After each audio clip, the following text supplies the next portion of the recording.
All right. Alright. Are you okay? Um. Oh, are we live now? Yes. Oh, okay. Three. Eh. What on heck was that? Felt like like Like an earthquake? like an earthquake. Was that a cat? No, that was me. I was moving. uh. Uh, Okay. Yippee. So. In celebration of our new live classes opening, I just made that up this second. It's not. This isn't in celebration of anything. I just completely made that up. In celebration of our new live classes starting, we're gonna do a critique stream. Yippee. Critique Like a proper- stream. If you want to join this little event, Like you a can go to proper our Discord server or invites Critique on our stream. website. Permissions. Yes, it's on the linky on our profile as well. It's time. Send messages. Yes. So there is a channel in the Discord server called Critique Submission. Critique And it's on the Submission. top, and you are now allowed to post in it. I would like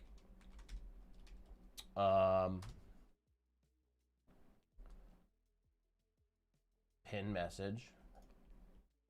Rules. I'm just gonna edit the message. Critique submissions channel.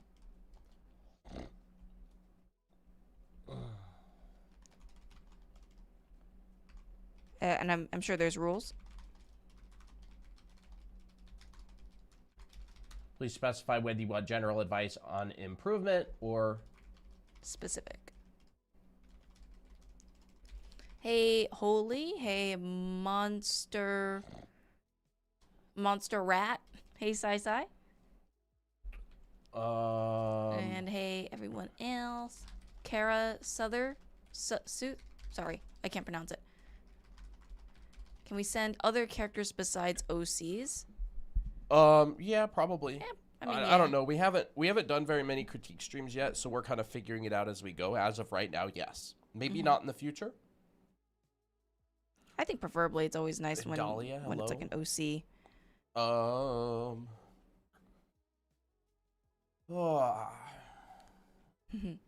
Colton's sick. Yeah. I might be getting sick too. Let me ping. I might. So how is everybody doing anyways? Yeah, Let me ping. it's kind of been a while. Content updates. We are happy to announce that we're doing a critique stream on our Discord server. Yeah, I don't want to say the word Discord Oh, too oops. much today. Okay. Um, On our server. So you can join it here. And you post it in the critique submissions channel. That's your art. And there's some rules, so yes. just be sure to Miki Cord. Maybe I'll say that from now on. Miki cord. Me cord. Cord. Go. How's Spudge doing, Tori? Spudge. Little spudging. Little spudge. Tori found a kitty. Hi, guys. Hello. Hey. Sorry, we're just getting a... It's hot in here, Brad. Why is it so stinking hot in here? I thought it was I thought December. it was winter. He's not, not Spudge. Spudge? Okay, so what is his name, Tori? Little spudging is so cute. Can y'all post in the channel? If you can't post in the channel, let me know. Wait. Okay. This text permissions. There we go. I haven't names him. He's not Spudge. He's absolutely Spudge. He's nameless. How can I feel better and more confident about my art? I recently quit a community college fine art program that heavily focused on classical art and taught there was only one right way to create art. Well, there we go. We're getting submissions. And Oh, stuff. hecky, yeah. So if you want to submit your art for critique, go to our server. You can find it here. Take a screenshot. It's right in there in this website, drawanime.com, and you post it in the critique submissions channel. And, you know, specify if you want general advice or you want something more specific, and we'll try our best to help you guys. So, yeah. Okay. Winter doesn't exist here. I thought you knew that. I can dream. Yes, there is. Yes, submit them now. How is everybody doing? You can draw if you want. Yeah, I'll draw some. I've been drawing like crazy in my sketchbook. You guys wanted them submitted now? Yes. Yes. I may For add, content. I may add like rules and stuff, but don't forget to read that Master Magic. I would edit your post and just put a quick message about what specifically you're wanting to get better at, whether it's like general, because I'm fine with general advice, or specific. Yeah. Specify. Yeah, the rules are there for a reason. Yeah. Maddie, welcome. You are perfect. You're here at the perfect time. Yeah, I know you've been really wanting a critique stream, so I figured I'd let you know. Try to practice perspective. Why is it so hard? Because drawing in three-dimensional space is not intuitive. It's very difficult. Most people struggle with it a lot. Yeah, it's totally normal. Like, perspective is really hard because you're creating the illusion of three-dimensional space on a surface that's not three-dimensional. So it's very counterintuitive. Your brain takes 3D space for granted. And in order to create that illusion, you have to learn. It's like a magic trick, kind of. You have to get so good at the magic trick that it's intuitive. Mm-hmm. So that's why there's perspective exercises and all that kind of stuff to help a lot. You can find the invite on the linky on our profile, by the way, on our page. You can also DM us and ask for the invite to the server. Invite is on our website, drawanime.com. Or you can just go to this. Just type that in your browser if you want. There's plenty of ways to join, except I have to go copy the invite. How can you feel more better and confident about your art? Yeah, we do have a custom invite. Discord.gg. Oh, yeah, we do. /MikiBiki. Yes. I think feeling more confident about your art is more about a mindset. So I think just accepting yourself where you are right now is really helpful. It is hard to feel confident, especially when you're like, don't have very much experience or you have like a bad mentality about it. Did you guys want them submitted now? Yeah, you can submit. We're not going to necessarily cover everyone's work, of course. Like, there's probably going to be a lot of people who submit. But the good thing about critiques is most people struggle with the same things. It's almost always a foundational thing. It's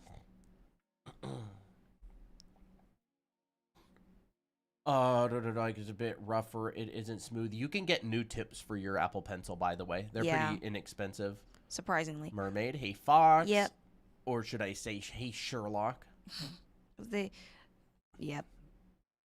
She was right in the middle of watching Sherlock before we came on stream.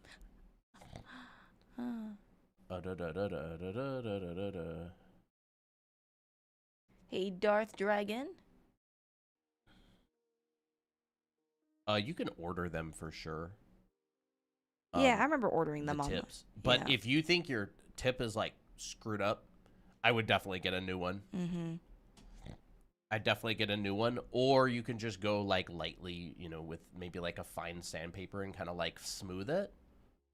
But I don't really understand exactly what's wrong with it. It's a bit rougher. It isn't smooth.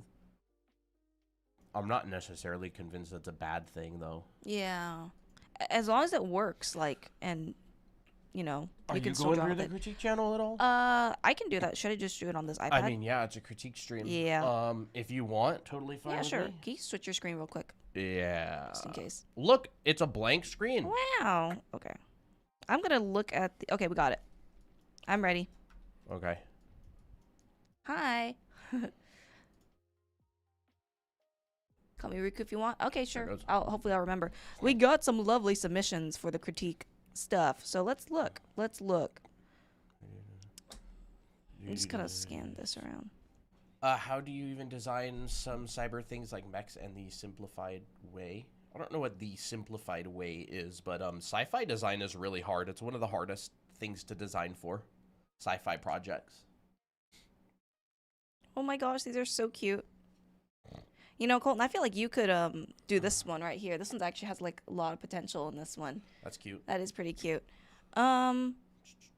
Yeah, don't forget in your post, if you haven't, update it and let us know what specifically you're interested in improving and what your goal is. I would like to put that, like, what are your goals? This is a really cute one. I feel like I can help with this one right here. So if you're here, Alicia, you know, I wouldn't mind covering this one. What are we doing today? We're doing critiques today. So just let us know what your goals are with art, if applicable, like if it matters. Because like some people will be like, oh, I want to do this. Like this is the direction I want to go in. Advice is basically useless without context. For real. Yeah. So you have a hard time with the anatomy, or maybe you just want to make sure that the anatomy of this one is correct. Yeah, what did they say? They want anatomy tips. Crit. Anatomy crit. I think overall, like, this image is actually really successful in terms of like the mood that you want to convey. So like, I don't think you're that far off. I really like this pose in particular. Really nice hand, even though it's partially blocked, but I really like it.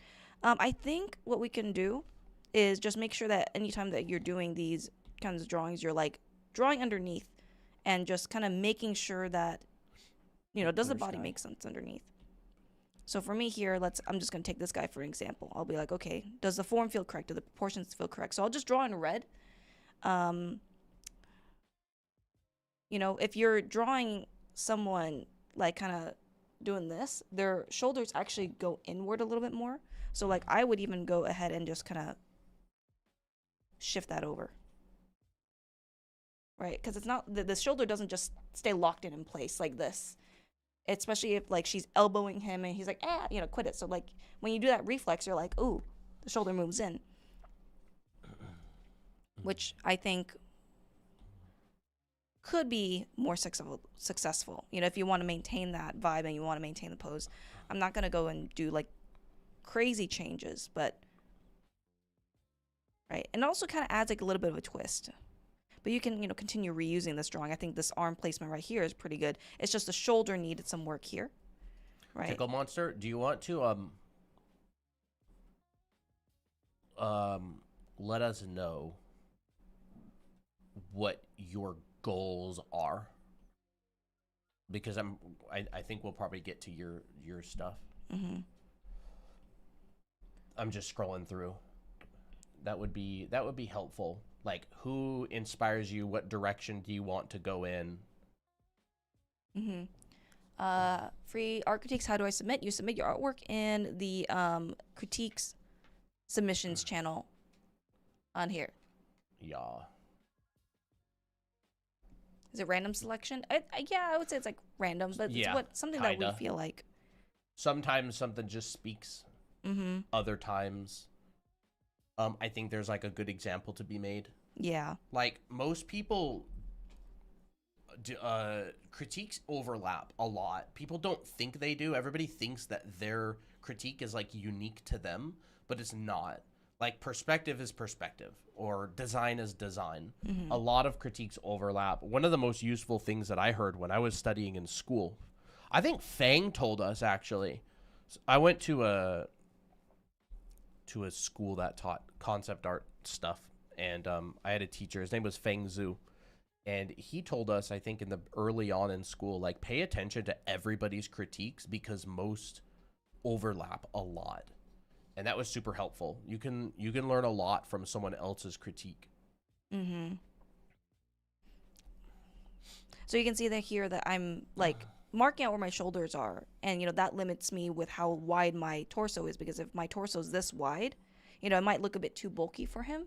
So I slimmed him down, you know, because this based on his facial features, you know, he looks, you know, pretty much on the slimmer side. And you can see, like, you know, you can kind of see where you missed some things. It's like generally it's there, but you know, just higher accuracy.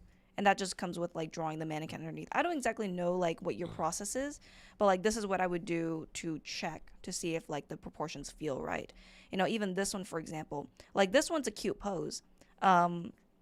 You know, my instinct is to, everything looks very even. Like this and this is a straight line, from here to if here is a someone's, straight like- line. It's like, If someone's like jabbing someone else, they're probably gonna lower this arm yeah, and raise this one and go pow, like Pow. that, Yeah, right? So there's exactly. like this this shift, the right? shift, yep. This like contrapposto that's going on where it's like that'll create a much more dynamic pose, Mm-hmm. and it'll give you a lot of opportunity to like highlight particular things as well. Yep. And then that can help with the flow. Like you can create a flow between the characters by like having sort of a line that Like, a line that goes along. Yeah. So when you have like multiple characters in dynamic poses, you can connect them with lines in order to create like a good flow. That kind of gets into like multi-figure composition and stuff. yeah, it does.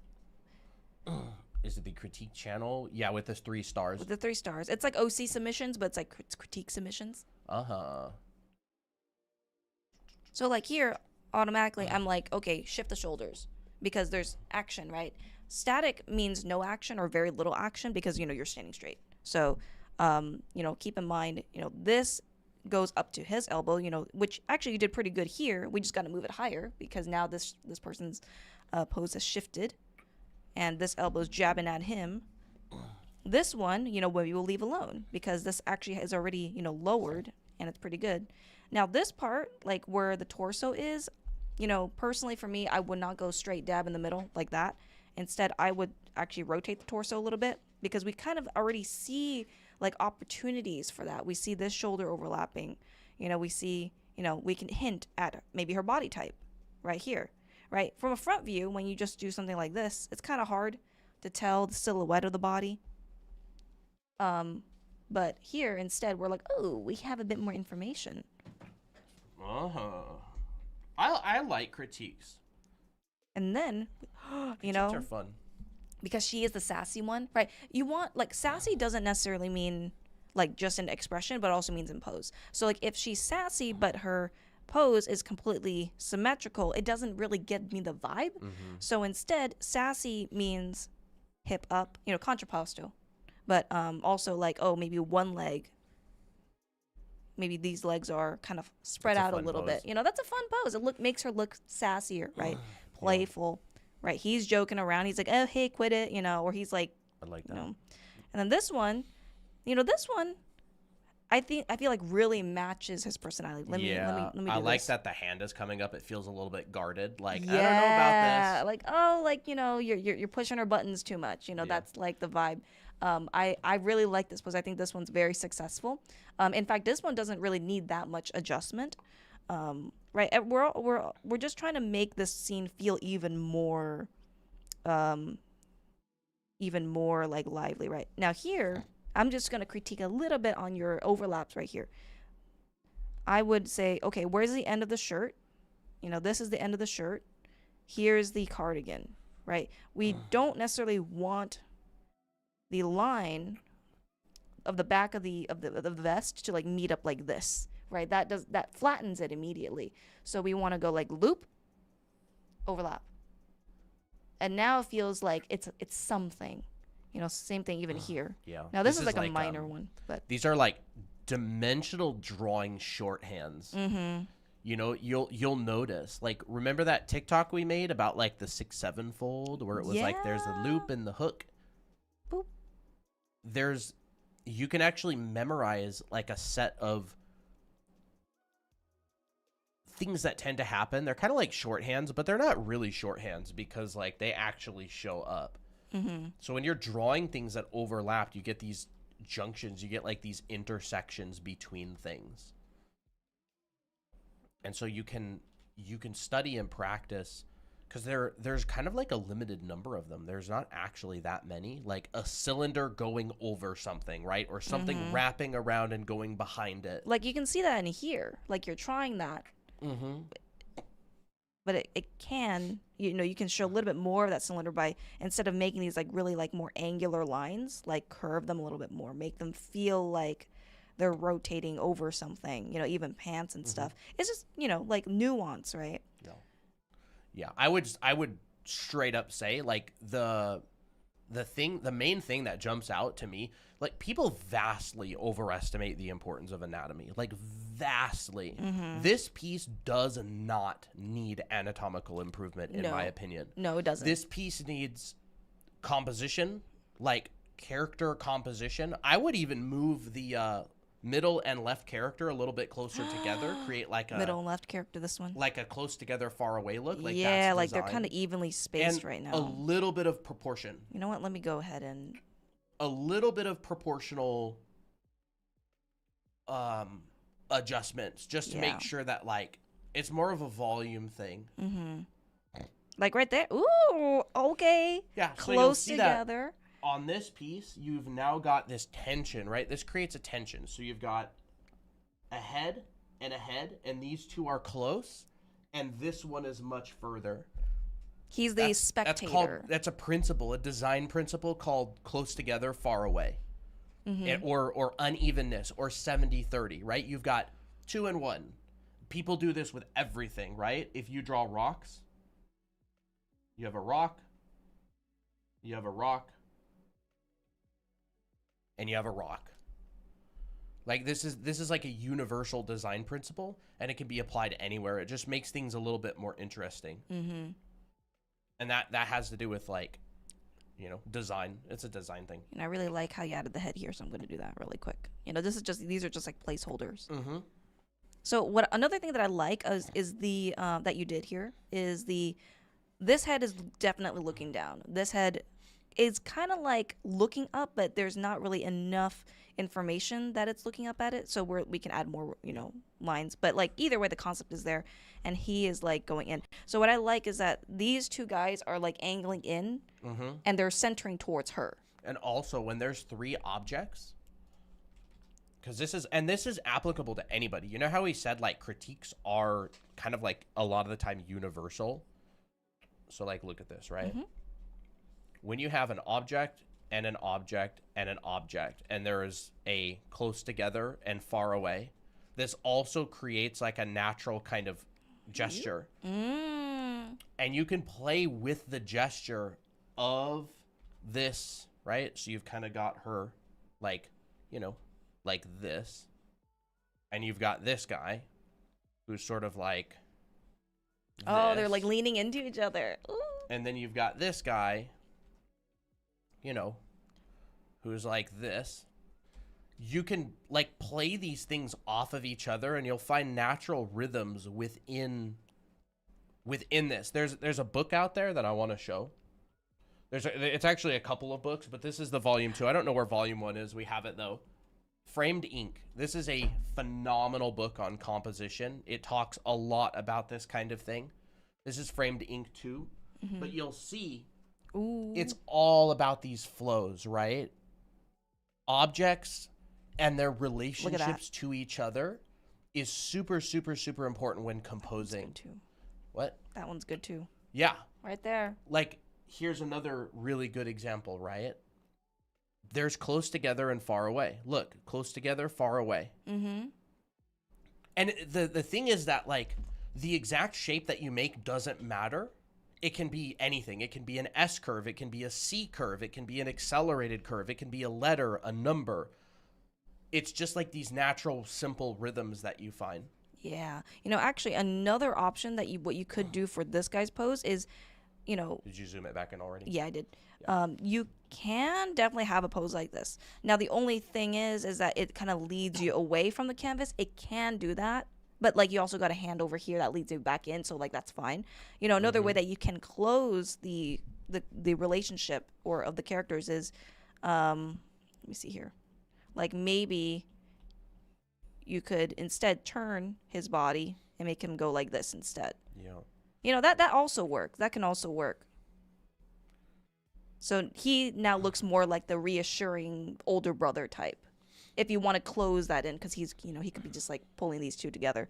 But, you know, or this. he could be like trying to pull her away. Oh, yeah. And you can play with these different ideas, and there's no one right answer. There's no one right answer. It's the answer. story that you want to tell. Like, if he's nervous, he could can be go like this. leaning back and tugging her and pulling, and she could be pulling against him, leaning into the other guy. Yeah. Right?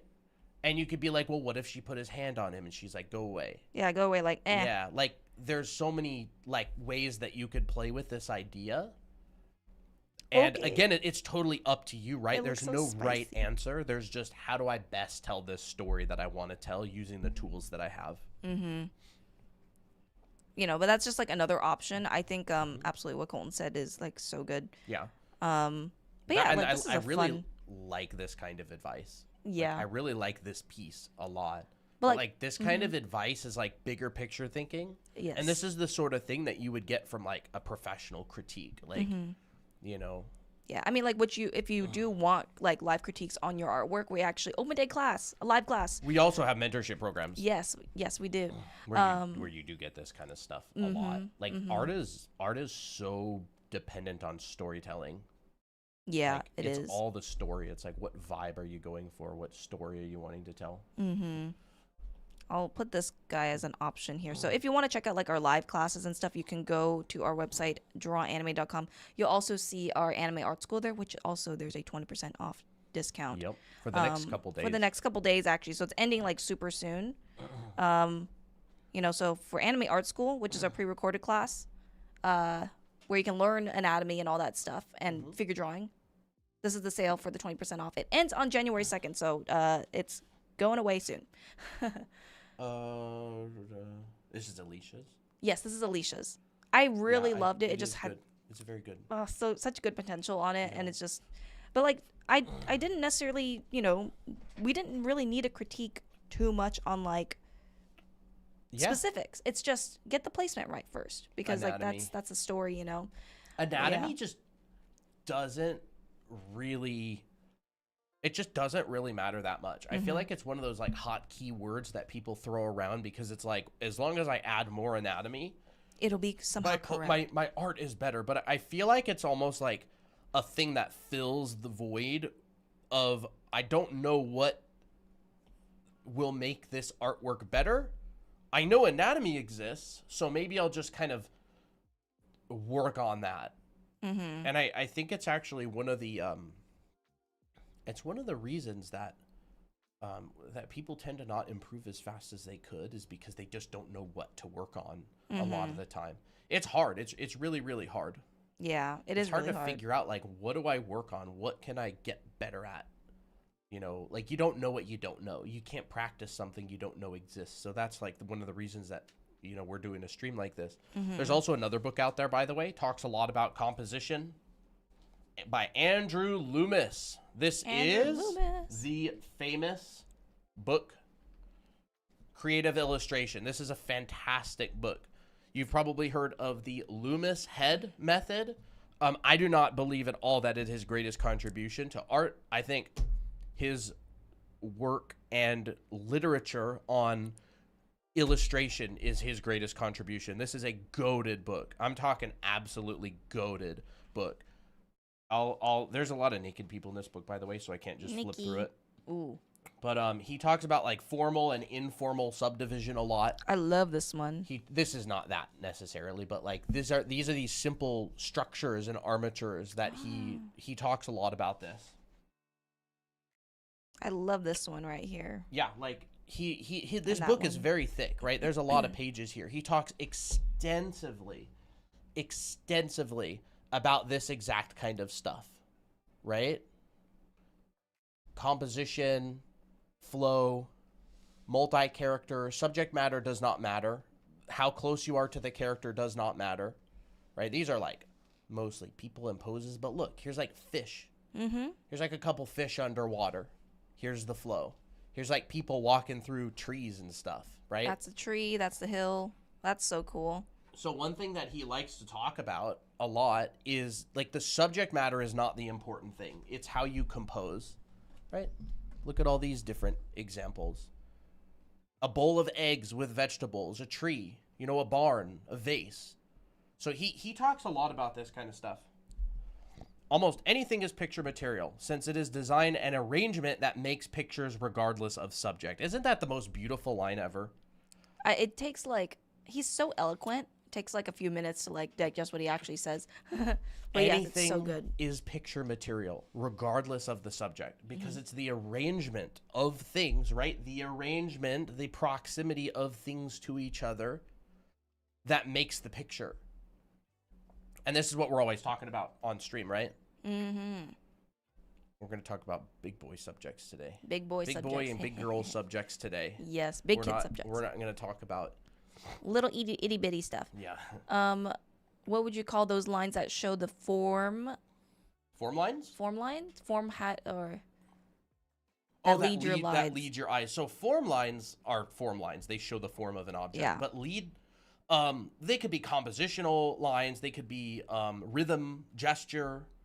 People call them different things. No, there's just like gesture And I know lines. we're spending forever, by the way, on this critique. But like I said, this is applicable to everybody. You should be learning from other people's critiques. We just showed 2 really goated books on stream that I think everybody should spend some time to get and go through. Yes. Big kid subjects, yeah. It would be, rhythm, lines, gesture, composition. I don't know what he calls it. A lot of people have different words for it. Ooh, these are fun. By the way, Lau, get this book and study it. Go through it. Absolutely. Bro, Loomis is so good. Loomis is so good. He's such a good illustrator. Yeah, he is Look so at good. these. Look at these comps of his. Oh, these are so good. So beautiful. Yeah. They're so solid.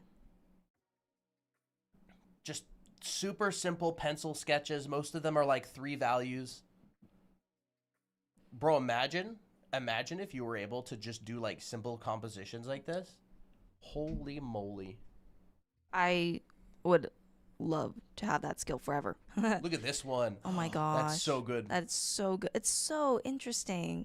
And like knowing that you could take any one of them and turn it into like a full-on finished illustration. Look at that one. What a superpower. This is like the compositional part. This is from Creative Illustration, by the way. Just amazing. Do you have any advice on developing a character's personality without having a huge plot or adventure? I don't know about that. That would lead more into storytelling. Yeah, we're not really doing a storytelling stream Yeah. critique today. Yep. Yeah. So you said you want to go over tickle monsters? At some point, yeah. Yeah. Okay. Want to get better at rendering an anatomy. These are really fun. I'm just kind of looking to see which one jumps out at me, Speaking about his arm that's pouring out the jug, how would the overall arm look like? Bum, bum, bum.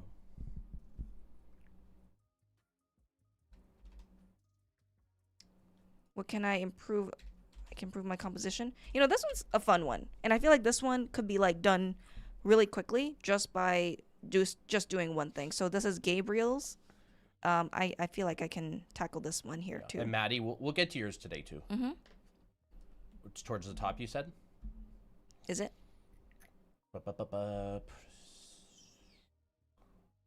So this one, like if you want something more dynamic, this is already like a very dynamic pose with really colorful, dynamic colors, and a very fun pose. And I just feel like there's just one thing that you need to do, just one thing that will automatically make it feel more dynamic, and that is tilting it.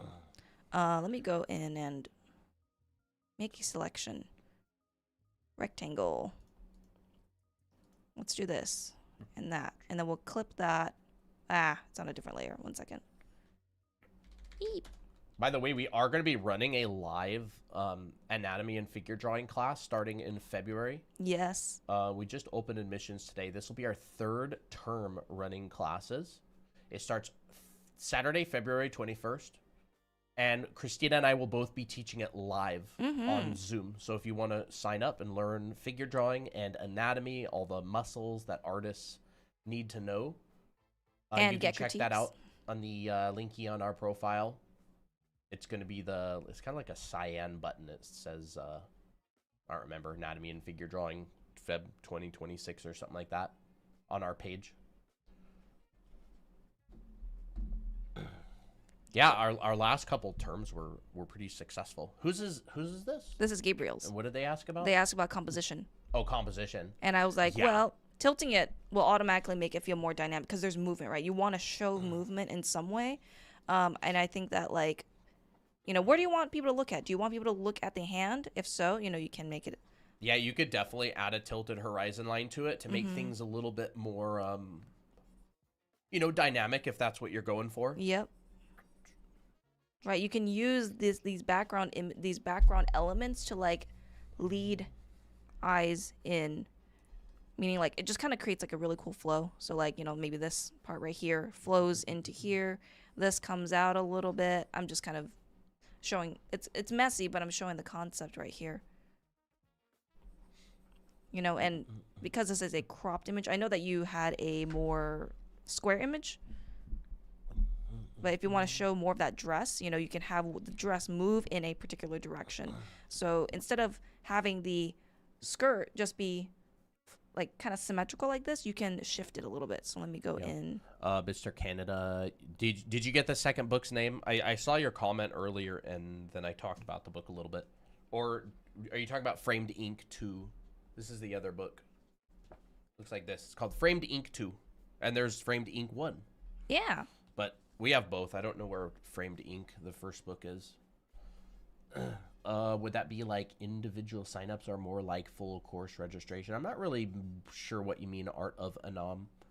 You sign up, and then you get invited to the class Discord server, and the classes are on Zoom. Yeah. And they start February 21st, and it's a 6-week long class. Hey, Tira. Hey. Lau is a big fan. Big fan of Tira. Actually, let's make this a little bit more. Nice, Dahlia. Yeah, submissions or entries or signups will be open for a long time. What do they call it? Submissions? I think so. Let's make this a bit more square like the original composition, but we'll move this up a little bit. So, like, here, you know, I like the skirt. We need to, like, maximize its potential in the image. So, like, you know, how do you want the pose to flow? Do you want to flow like this? Right? That could be interesting. Or do you want to flow like this? But let's have this composition go like this. You know, we can use that dress to show that extra flair. Right? Have everything kind of go towards this, like, spiral. You know, I'm just adding. These are just suggestions once again.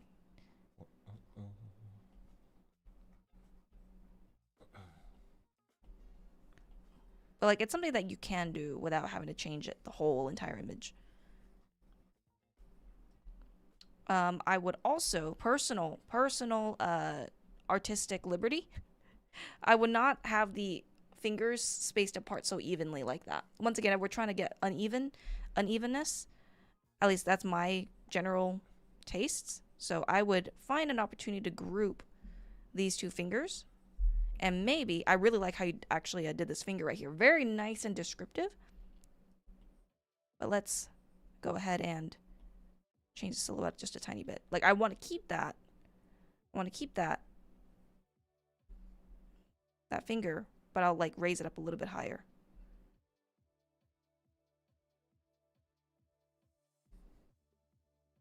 You know, this will have to do, you'll have to adjust the proportions a bit because maybe the hand looks a little bit too wide.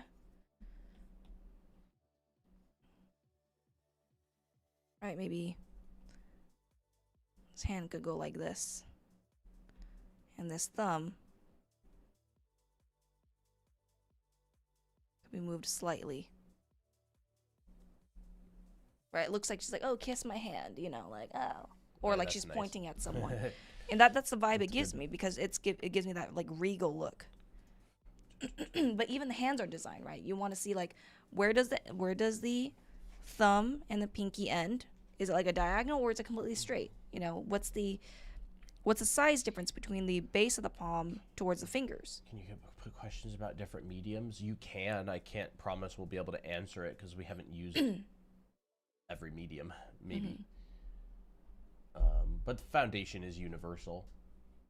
So, like, I don't know a lot about technicalities of different mediums. Watercolor? I do know a little bit of watercolor. So, yeah, you can ask about it. I would say one of the biggest things with watercolor is get a decent set with a good amount of pigment. You will not regret it. Really, really cheap watercolors without very much pigment is a nightmare to It is a use. nightmare. Get something with a good amount of pigment. Like, I would recommend buying like a pan set of watercolors and then just replacing when one gets low, you just buy a new tube that's like $8. You just squeeze it into there. They last a really long time too.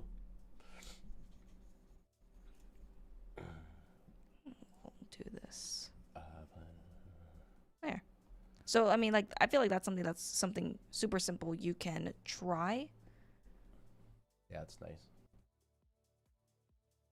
I definitely feel that kind of like arc. It kind of goes down like that. Yep. That's kind of what I'm feeling too. Because I see like this right here. But there's just some elements that we can continue pulling and pushing. So that's before, after, just by tilting the canvas and also just doing minor changes. Does your digital art course cover even the basics, or is it just digital focus? Think about picking it up on payday. What do you mean by The basics?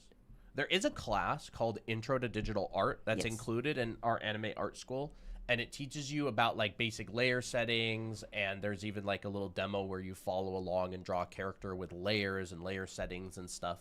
So if that's what you mean, yes. And if you but if you mean by basics, like starting off with the very basics, like, you know, drawing exercises. Do you teach like line exercises and stuff? Yeah, line exercises. Basics of perspective, like a 1-point perspective. It starts off from the very beginning and goes all the way through into really complex stuff. So it Yep. is definitely made for people who are beginners. I mean, foundation is foundation. Like, beginners and experts use the same foundational skills. Like, experts don't use some mystery perspective that doesn't exist for beginners. Like, 1 point is 1 point, 2 point is 2 point. You know, most of the old masters only ever used 2-point perspective in their illustrations. I don't even really think they used 3-point. Yeah. So, like, you know, I mean, there's obviously like fisheye lenses and stuff like that, but it's more of like a, you know, just an extension. This is fun. Maddie's. General advice. I want to improve my shading, anatomy better, poses, and backgrounds, the whole shebang. Could you tell also if my design is good? My goal is to finally get a commission and feel comfortable with my art. So do you want me to, like, focus on this particular piece? Or do you want us to focus on this particular piece, Maddie? Or is it just, like, I don't know. But this is a very nice piece. Yeah, you can join the DC server. Yes, the DC server. It is on our profile. It is also you can DM us on TikTok and ask for the invite. What the heck? If I can find it. Let me just organize my layers a little bit. I like the potential of this piece a lot. I think the lighting is very eerie. I like the gradient. I think that's done really well. I think, you know, this feels like a very personal moment for this illustration, which I think is good. So, you know, I feel like since this is a very straightforward piece, you know, you can go about it a few different ways, but, like, just for now, I'm going to critique a little bit about, like, some improvements. So I'll take it that this piece is meant to be symmetrical. So I won't really, like, say, oh, you should make it asymmetrical, because this looks intentional. So I'm going to keep it that way. What I do recommend you can try to look for this particular piece is like, how can you like expand on this? How can you make this feel even more like emotional? You know, that could be like maybe the wings could envelop him more. Once again, I don't exactly know the intention of this piece, but I think that these wings are just so magnificent that we can't like we want to like draw it out, right? We want to kind of put it into more of an extreme intention. I would just say, what is the intention? Yeah, with what it? is the intention? I find that people want to commission artists who feel like they really have an intention and story behind the artwork, because it's like, you know, that OC could be mine. Yeah. And if I feel like there's a really interesting and deep, fun story going on behind the scenes, then it's going to make me want to commission you more. You know, and me personally, I feel like this scene could also work really well as... And I would also separate, like, figure out what is light and what is dark in the shot. Like a separation of your values, a separation of your light and darkness. We do talk about this on stream quite a bit as well. But I can talk about that later. I'll let Christina do what she's gonna. Yeah. Oh, that's fine. Do. So a few things I'll just kind of critique generally, like what I think could work well for this illustration is, you know, obviously the lighting direction, but two, like the impact of your particular, like, things that you want to do. So, wow, this is very muddy. 1 second. I need to separate certain components out so we can see it clear. So, like, this is like an epic moment, right? He's no longer in heaven. He was banished to earth as a weeping angel. Okay. He feels it's injustice. Okay, feels like it's injustice. So I feel like with that, maybe close-up can really work well. Close-up with eyes, or close-up with like a very kind of downward facing. There could even be like shadows over the eyes, like maybe the eyes are kind of cast into shadow, like maybe there's like storytelling, right? And I'm just kind of throwing out ideas, like if he's banished from heaven and is a weeping angel now on earth, maybe there's like symbolically there's like light coming from above, right? Which kind of feels like what you have. Maybe that's the light from heaven, and below it's getting like cast into darkness. So it's like maybe a really strong graphical, like maybe we won't go with a really subdued value scheme, right? Maybe it will be like dark and light, high contrast. There's contrast. like you could probably start this piece in Noton, like light and dark. What is in the light? What is in the dark? And I feel like a lot of things could be cast into shadow that sort of I'm gonna do this. Have that feeling of really quick casting off, like bareness, like I don't know. Or have the feeling of like, you know, like maybe the eyes are cast into shadow. Maybe the chin is casting a really big shadow. You know what I mean? Like that sort of thing. Yeah, I would need some reference of like top-down lighting. Yeah. Do you have reference for this as well? Like, have you Let me get this. Do you have reference of lighting, because that's going to help you a lot. Let's get the iPhone out, the iPhone camera. So like, I'm thinking. It's focusing on your phone. Well, that's there we stupid. Oh, okay. Something like this would be really interesting, where the eyes are cast into shadow. Yeah. Can we send sketch, not finished drawing? You can, but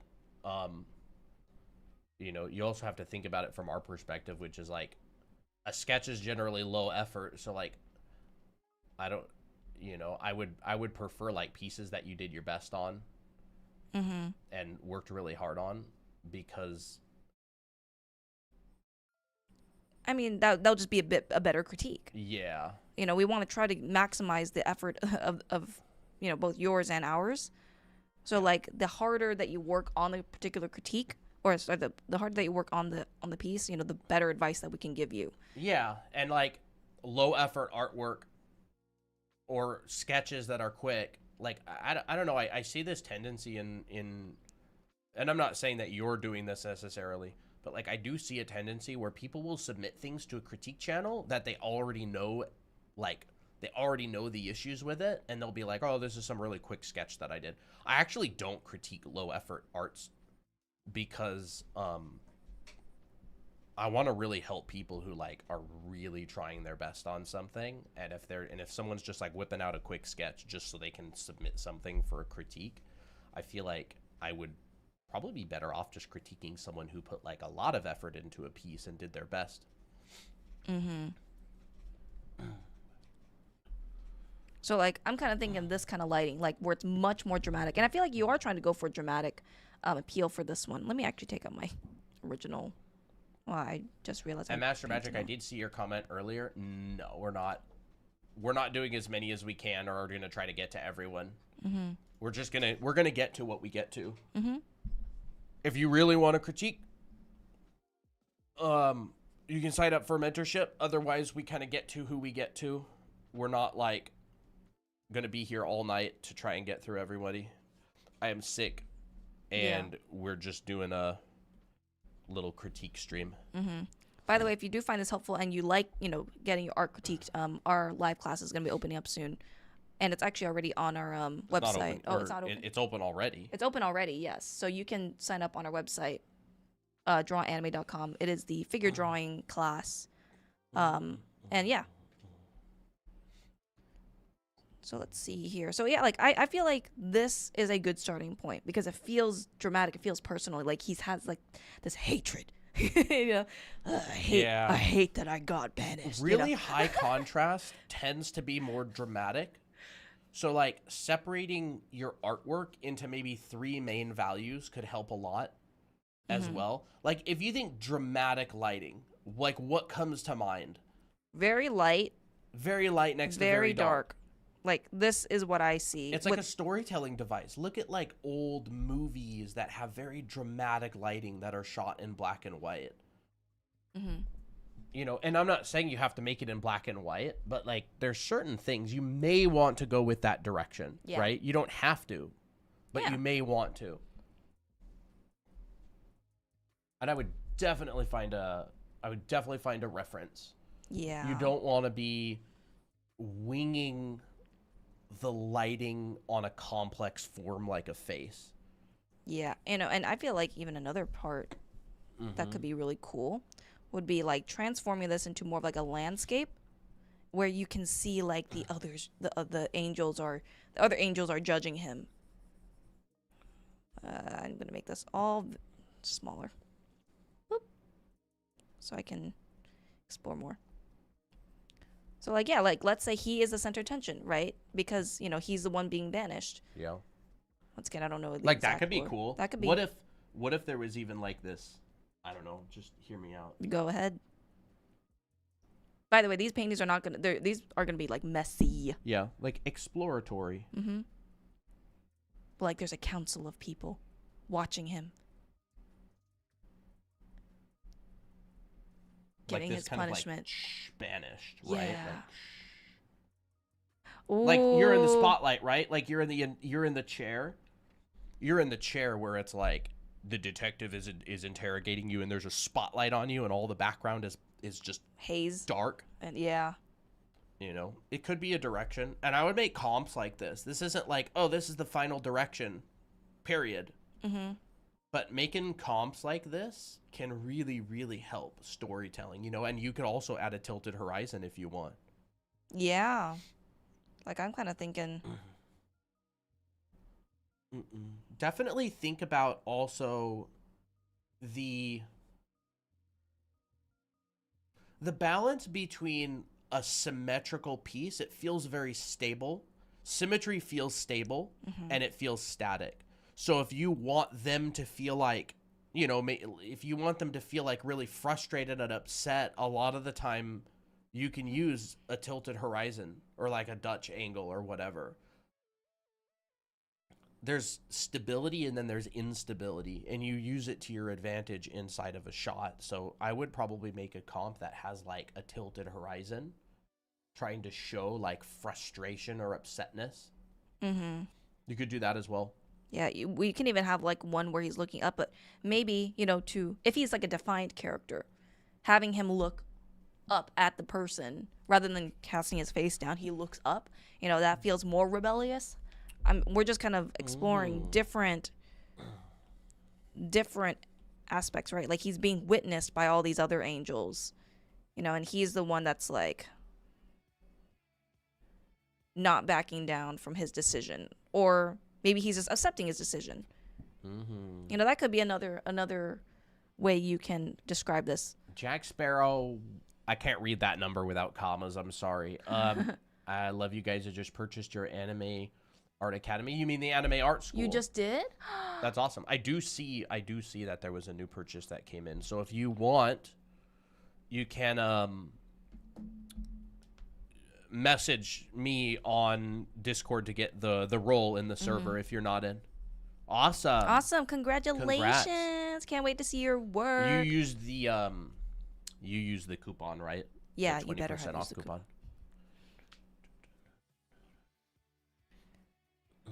Congratulations. Yeah. Yeah. Or you could just like message in the general chat and just be like, I'm the one. I'm the one. I am the one. And then, everyone else is in kind of like a haze or like a dark haze, but he's like the only one that's in light and contrast, because he's in the spotlight. 100 million, yeah. That could just be like another part of storytelling and contrast, right? Like everything else in the background is like subtle. Not they're just bystanders. Yeah, bystanders. That could be a cool composition. But he's the one that's the only one that's in harsh light. Like what creates the look of frustration or anger and banishment? Dramatic lighting, an extreme angle. Like you can even just look up like, extreme dramatic lighting. Top lighting? Yeah, you could do like Ooh, top lighting. That's a good one. Here's an interesting one. That's pretty cool. Yep. You could just fall down the rabbit hole of like searching for interesting extreme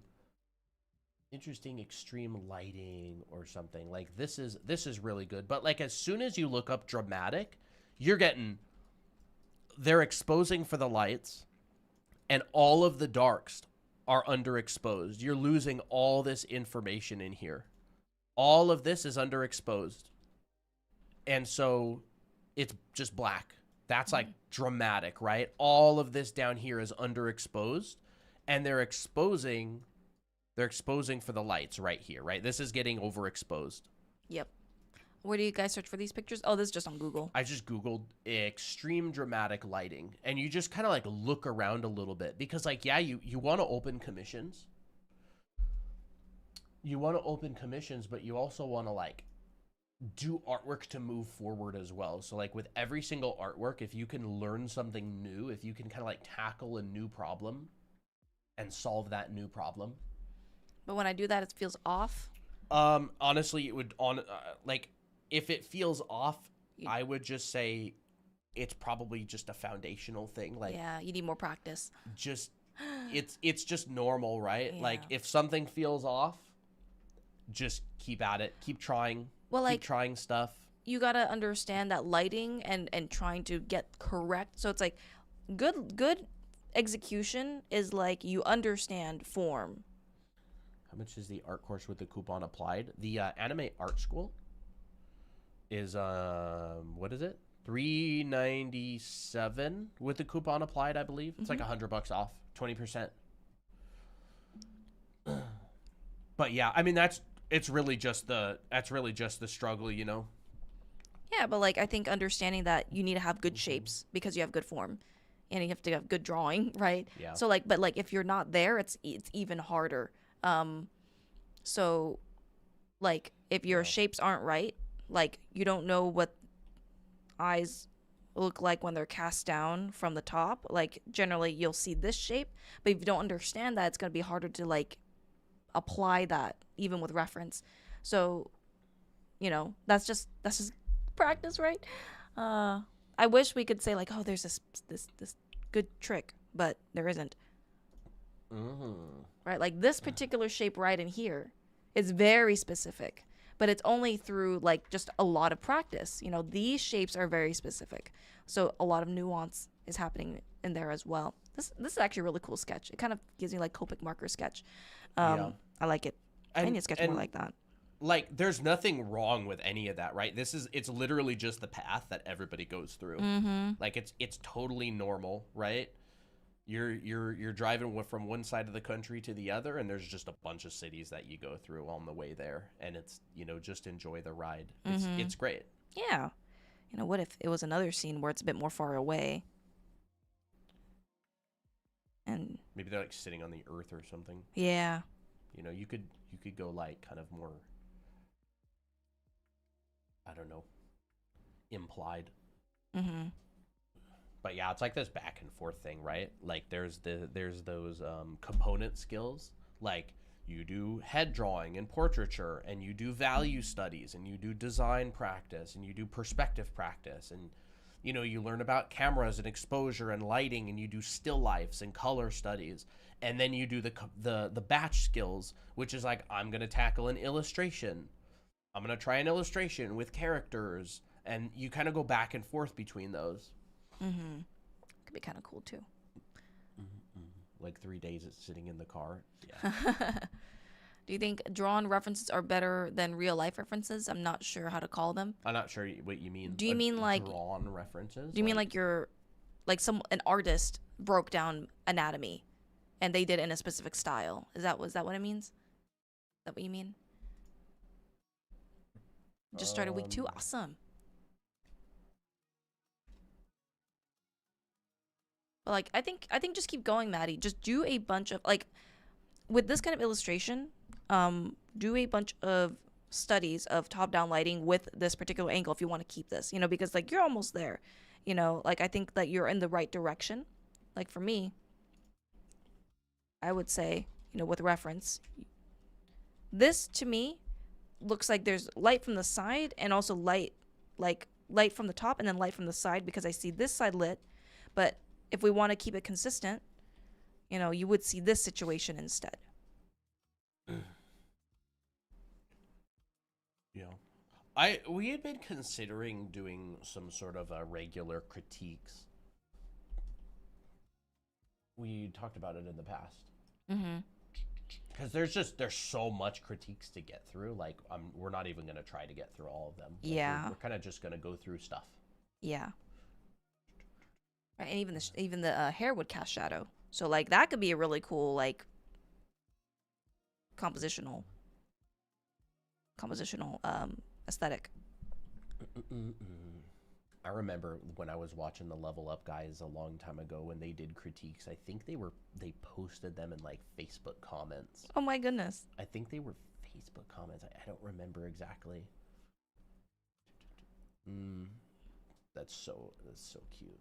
I love Ouchie's work. I love Ouchie's work. It's so good.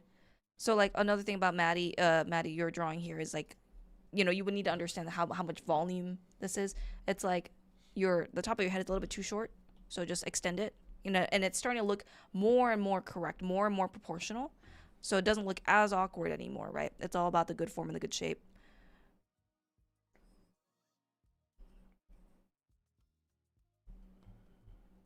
Right, really define what's your lights and what's your darks, right? This feels a little bit muddy because we got lights mixing in with darks mixing in with lights. Yeah, like the lighting doesn't argue that there's going to be judgment, harsh differences in value. Yeah. You know what I mean? Like, if I shine a light on something, there's going to be a logic behind the value as it goes up or as it goes down, right? So, like, if something is hit by light, it's not going to go dark light, dark light, dark light unless there's form change. And the form change on the arm is very consistent. You've got the shoulder, and then you've got the arm, and it goes down. And so there's not like a lot of lumpiness there. Yeah. So it should very consistently go down in value, right? It's trailing off. Light's going away. So what Christina just did is she basically went, the light's hitting the top, but it's not hitting the front. But like you can argue that maybe there is some light bouncing, But like keep it in the shadow. You don't need to go in and take this light and go like, right? Now this is confusing again. So keep it in the dark. Keep your lights in your lights, darks in your darks. Are they picking random people? Yeah. Although Maddie's not super random because she's been asking about a critique stream for a long time. So I decided we're going to cover it today. Yeah. I don't know what his pose is like. So let me say here. Right. So now we can start seeing this a little bit better now.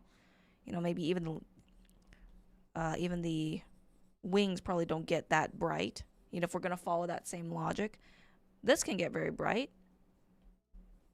But maybe this part right here, I'm going to make the shape a little bit more nicer.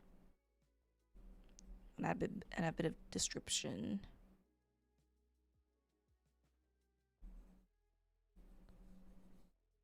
Right, so now this is starting to be a bit more visible.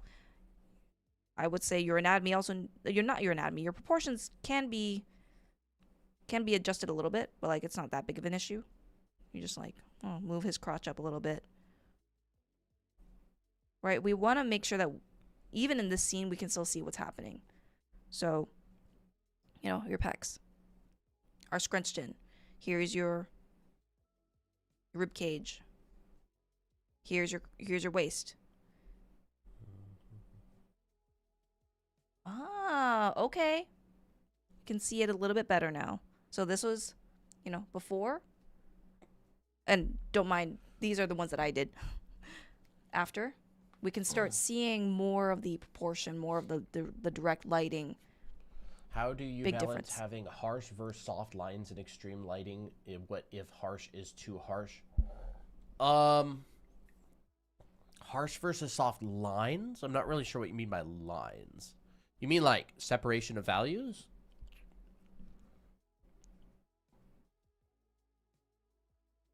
Like the edges between two shapes?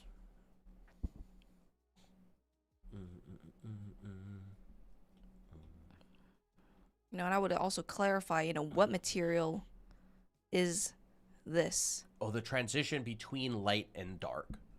I think that's a good topic to go into. That is I a can good talk topic about to go that into, a little yeah. bit. Didn't you say you wanted to cover something as well? But like about lighting and stuff through Maddie's critique? I don't remember. I don't remember what it was if I did. Oh, okay. So let's go into that question because I think this is really good because I used to think that there was like this right way to do it.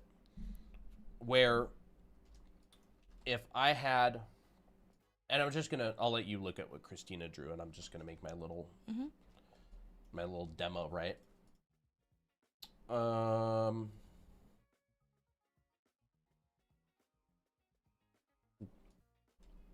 I don't really know what metal looks like from the very top with this kind of shape.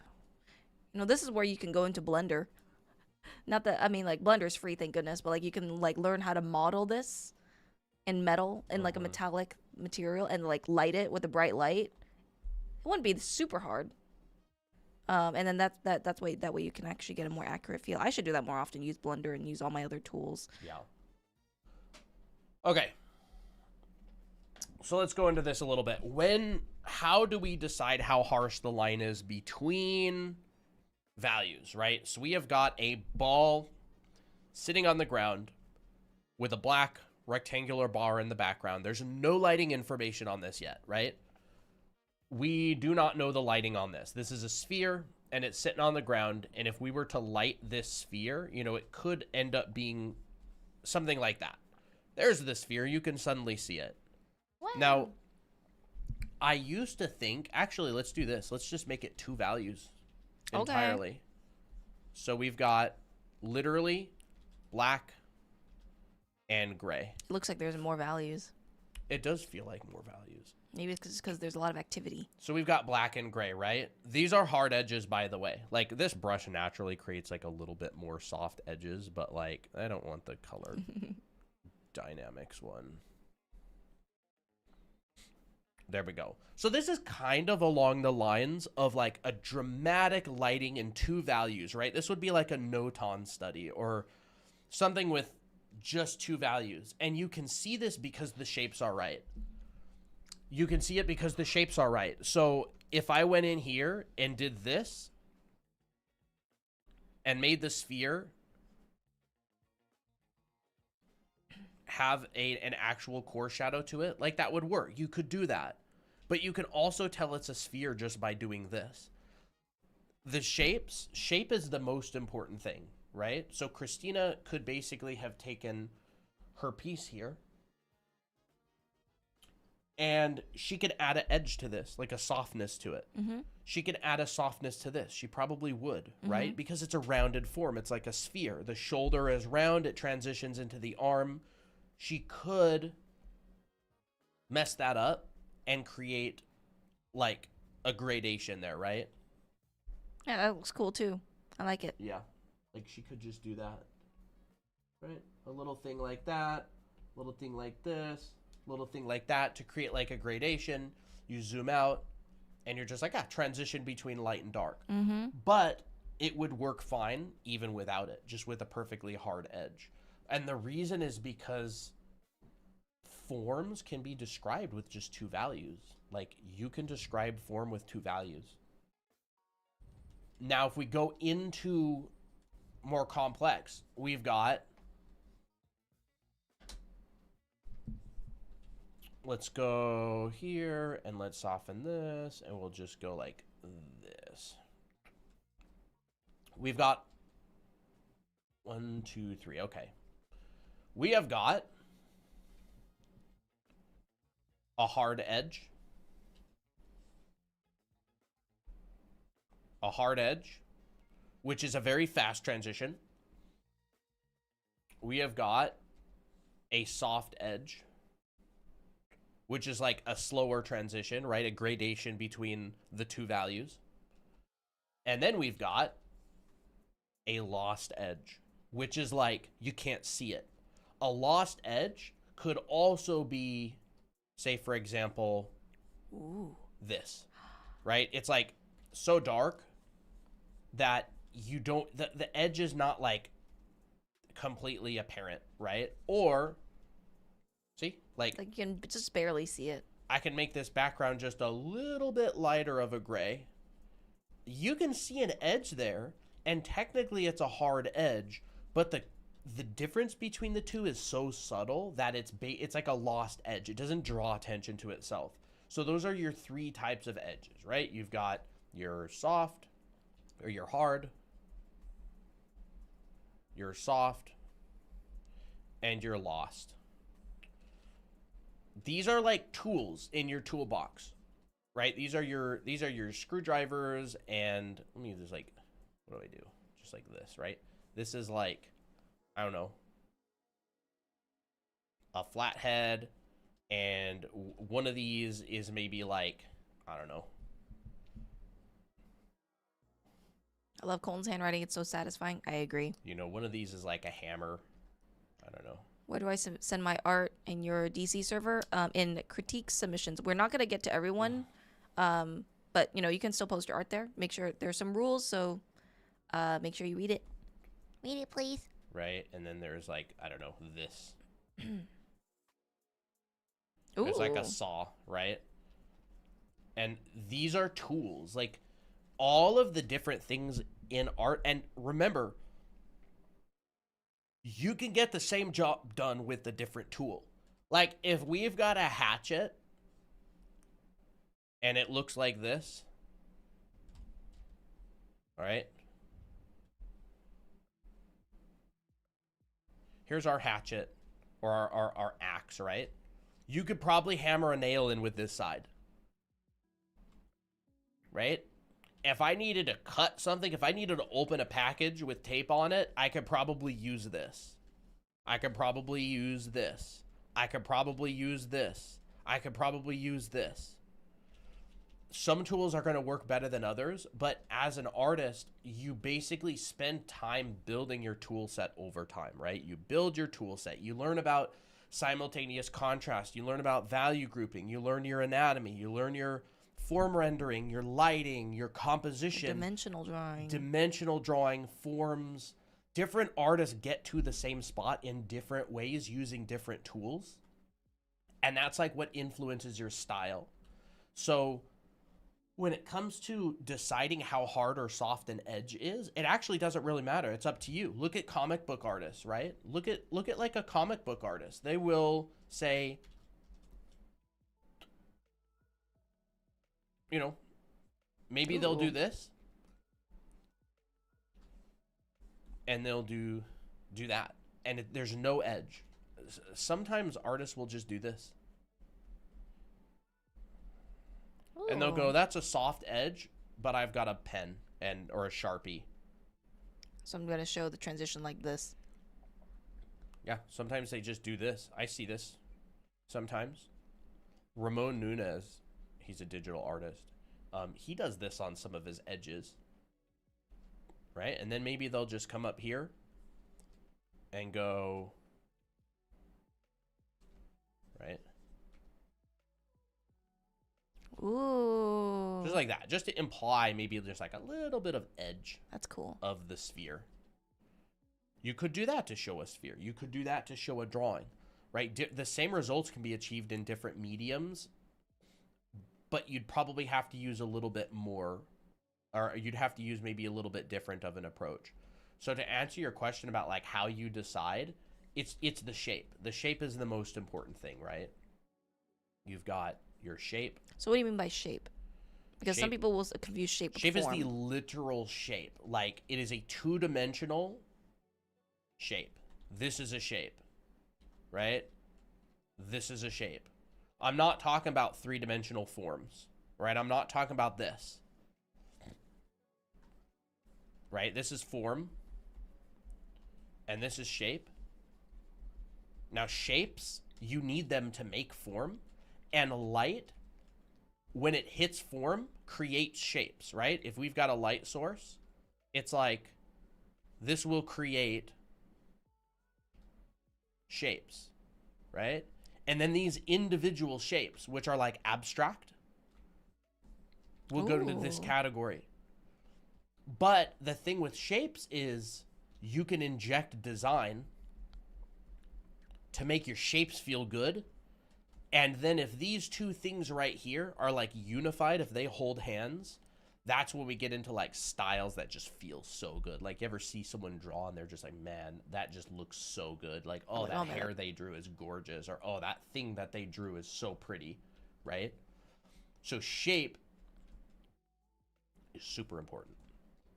Value, which is the lightness and darkness, is less important than shape, right? Like I was just saying.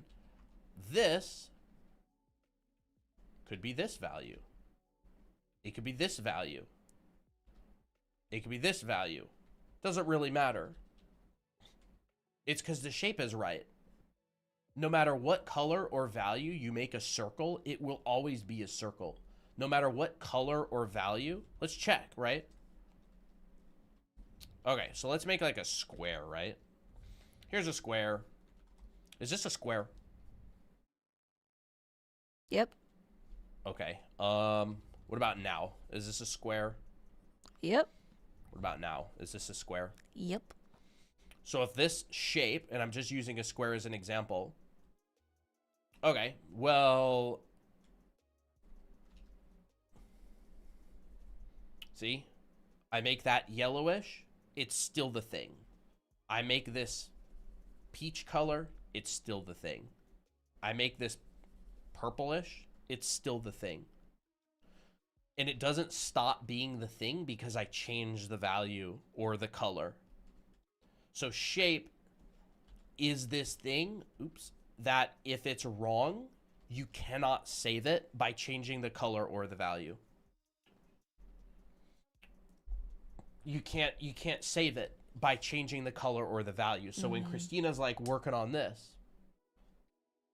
the shape of the shoulders and this part of the face right here is determined by the light hitting the form of the face, right? Which is a form drawing and a lighting thing.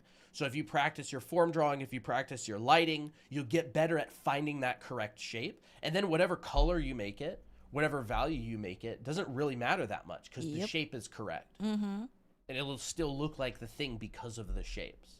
So that's why we really want to practice our dimensional drawing. That's why we really want to practice, you know, figure drawing. You could practice a little bit of anatomy.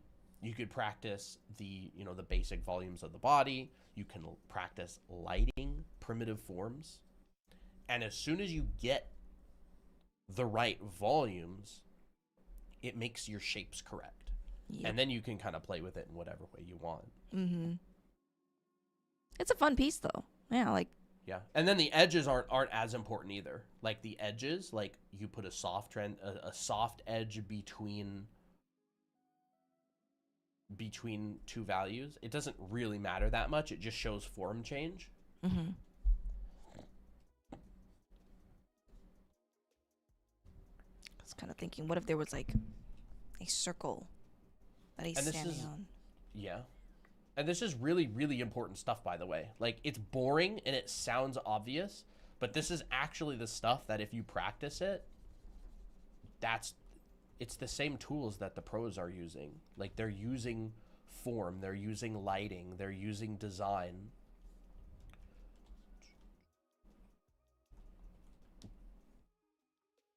It's kind of cool. Look at this. I added like a little circle on the bottom that he could be standing on, just to kind of like maybe separate him from... Give a sense of perspective as well. Yeah, yeah. Because I just kind of was seeing this green here. But I think that this was actually a really fun piece to critique. Yeah, I liked it. It is good. It is a nice piece. Mm-hmm. Yeah, just keep going, Maddie. You know, I mean, you have anime art school, right? So, I think you do. So you know the practice, you know, the assignments that we give you. Just keep doing those. The serratus anterior, they kind of look like avocado wedges. Yeah. And they hook into your ribs. You don't generally see very many of them. You might see a couple unless the person's super, super ripped. But you could just break it down into a simple volume. It attaches on top of the rib cage. It's just like a little volume.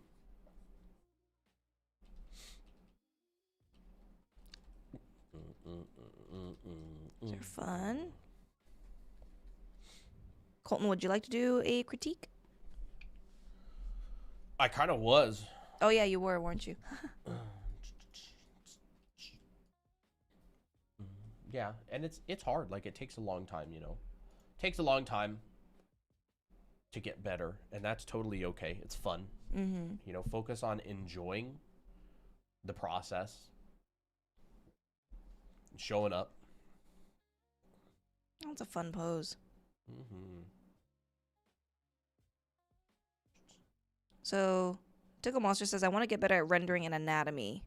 Find it difficult to do the things I generally want to do, and I feel like it limits me. If you want to get better, you're not going to like this, right? I already answered that about drawing the serratus anterior. If you want to get better at lighting, you're going to hate. You're going to absolutely hate me for this because you're probably not going to do it because it's boring. Do still lifes. Get a lamp. Yeah. Get a lamp. Set it up with a warm or a cool light bulb. And set out stuff, a vase with flowers. Things that have different textures. And, you know, just look up some examples of like still life setups or something online. Fruit in bowls, in cups, that kind of thing. And draw them from direct observation. You will learn more about lighting by doing a still life study from direct observation. And that's the key. Don't find a picture. Set one up in front of your own eyes. Still life. A still life painting. Most of the images on Google are bad. You could probably find better ones on Pinterest. This will teach you, because remember, right? Remember earlier when we were talking about the Loomis book, Creative Illustration, and we opened it up to the part that was highlighted? Right? And he said...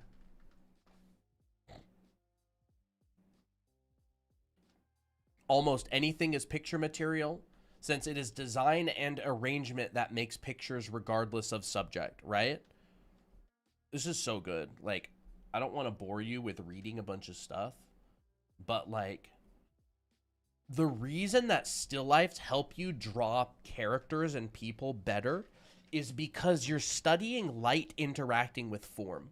And when you draw a character and light it and render it, you're drawing and painting light interacting with form. And what better place to learn how to paint light interacting with form than an actual setup in front of you in real life with real lights interacting with real forms. It's goated. It's literally goated. Like still lifes. And I would recommend like find a good there's a guy on YouTube. His name's Simplified Drawing and Painting or whatever. I'll show you his channel. I don't think I'll do that. He does still lifes and stuff, and he talks about that kind of stuff. This is his channel. One sec. Here he is. This guy. He teaches like painting and lighting. If you want to learn more realistic, like 3 techniques to master realistic color. He's a great painter. He's really good, and he teaches very well. He has stuff about achieving vibrant color. You know, he paints in oils. Of course, you'd probably be doing digitally, but it's the same principles. Red is red, blue is blue. I would recommend his stuff.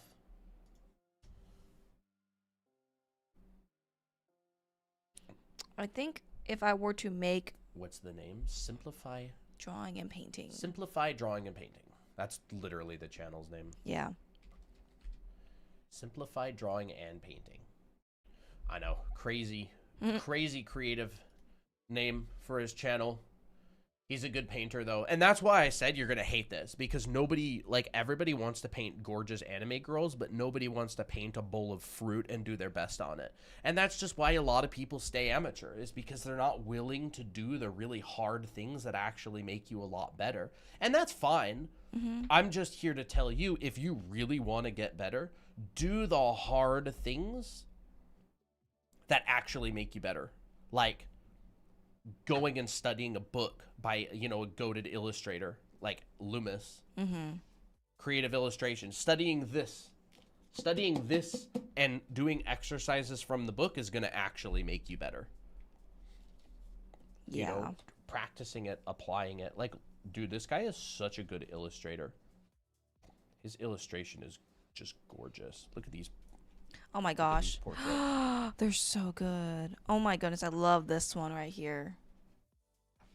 Oh my goodness.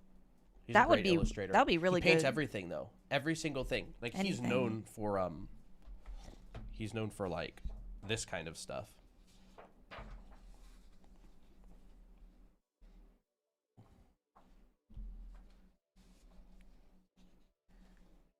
You know, I remember just looking at this piece kind of reminds me of when I used to do how I used to do art, which I used color dodged a lot. I used a lot of color dodge, which is not necessarily reflective of actual light. I mean, I love this piece, by the way. Just want to say, I just really like this piece. It's very ambitious, very ambitious.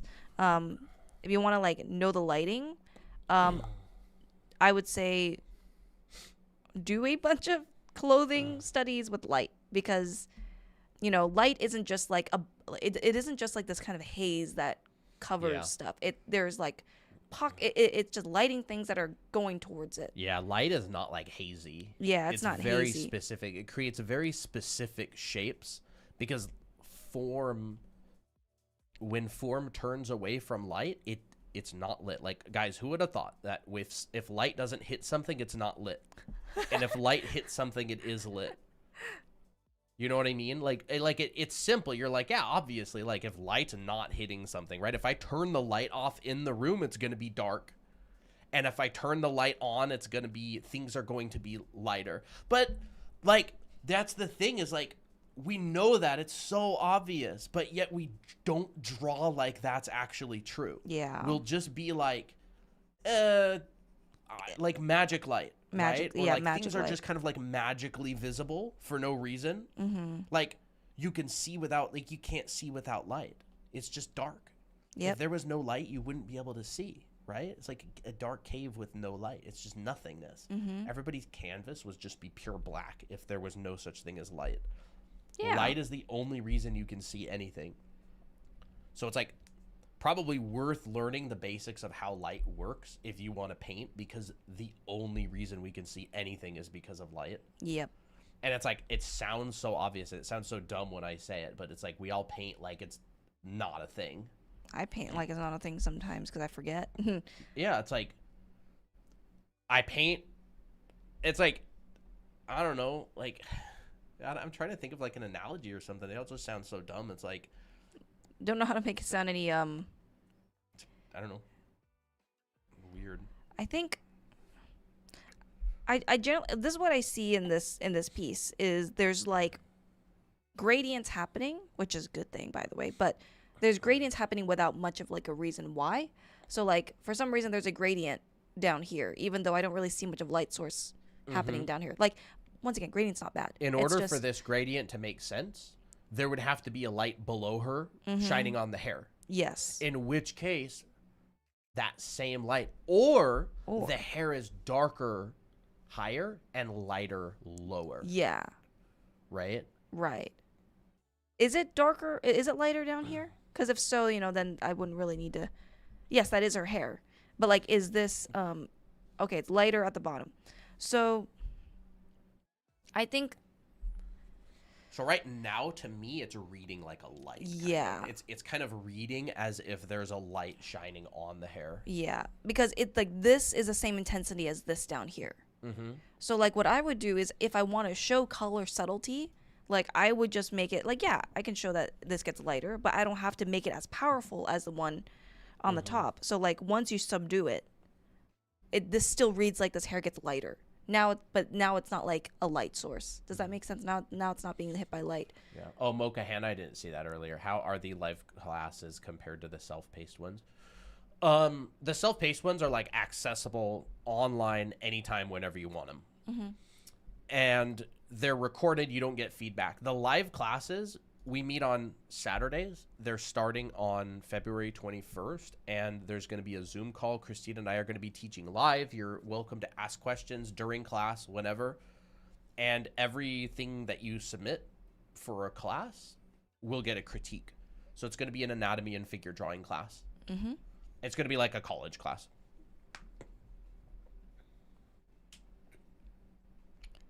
So now here, right, we're treating light as like a haze, but with hair, it's not really like that. It doesn't just like magically cover and lighten things up generally. It generally has, you'll have like a base tone, right? And I don't really know what type of light this is. This could be sunlight. This could be anything. But if it's like with sunlight, there's going to be like a clear lit side, shadow side. So like, I'm going to just take this one right here. And I'm going to say, okay, my lit side is going to be on the top, on the left side that's facing the top. So anything that is going away from this light will be in shadow. Anything that's going towards the light will be in light. And you can design the shapes and stuff. Like top, bottom, top, bottom, top, bottom. Like very clear what side is facing what. And remember, like, Christina's just rendering this kind of like a matte surface. Like, Yeah. you don't have to render it like a matte surface. Like, it can be more reflective. Yeah. That would go into more like material rendering and stuff. But like you can still add highlights, but like now the light doesn't feel like it's just a blanket. It feels like, yeah, this light is hitting the hair. This light is creating a highlight. Oh, that's very nice, Sally. Hi, thanks for your perspective class weeks ago. Now I can add perspective in my drawing. Yay! Awesome. That's awesome. That's fun. You meant like, how is the content in the live versus self-paced class? I take self-paced, but was wondering if the units are different. Oh, okay. The content is all new. Like all of the demos, all of the explanations and everything in the live classes, they're all done in real time, like on the spot. The primary benefit of a live class is the accountability. Is like you're much more likely to do homework for a live class. You're much more likely to show up and actually sit through the class and take notes and ask questions. Yep. So the main benefit of live classes are people are much more likely to do them. However, You're free to ask any questions during the class. You know, if you have specific questions on things, we cover it in the live class. Mm-hmm. And everything gets critiqued. Like, that's the big one. Like, critiques are very difficult to come by. Like, They are. You always have to pay for them from, like, a professional artist. So a lot of people will take critiques, take live classes because, number one, accountability, you're much more likely to do it, and number two, you actually get critiques on how to improve, and it'll just speed up your process by a lot of improving. Doesn't the haze appear when the light source is in the foreground? No. Mm-mm. Haze appears because light hits things that are floating in the air. Like dust. Anything. Dust, steam, any particulates in the air, right? Now there's like bloom. Mm-hmm. And I think that has more to do with like a camera thing.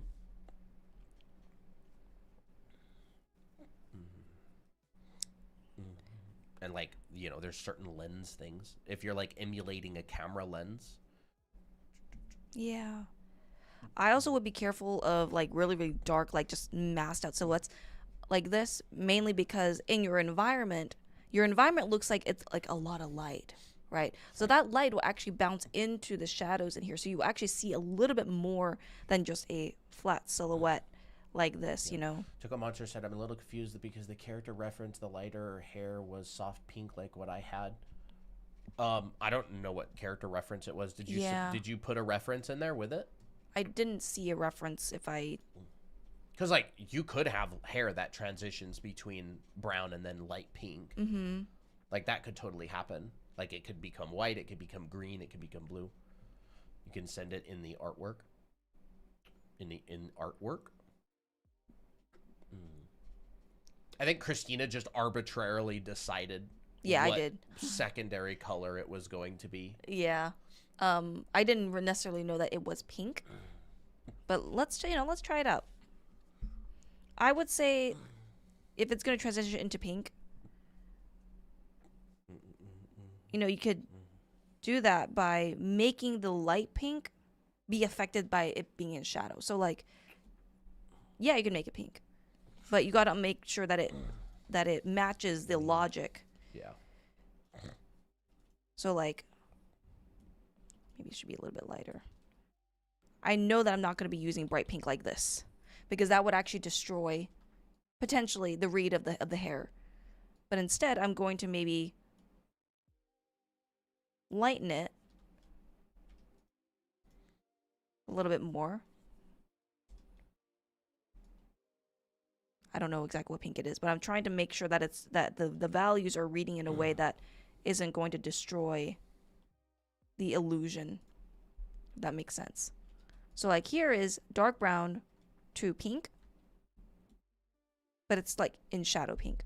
And you can still imply that this is a lighter pink by maybe saying, okay, in the light, maybe some strands that are in the light, I'll make it much lighter. So we know that in context, whoops, what is this? Maybe in context, it's like brighter than it actually is.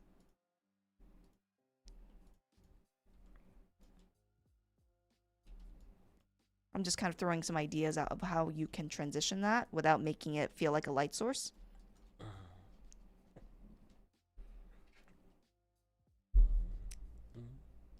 Ooh, that's fun. Yeah.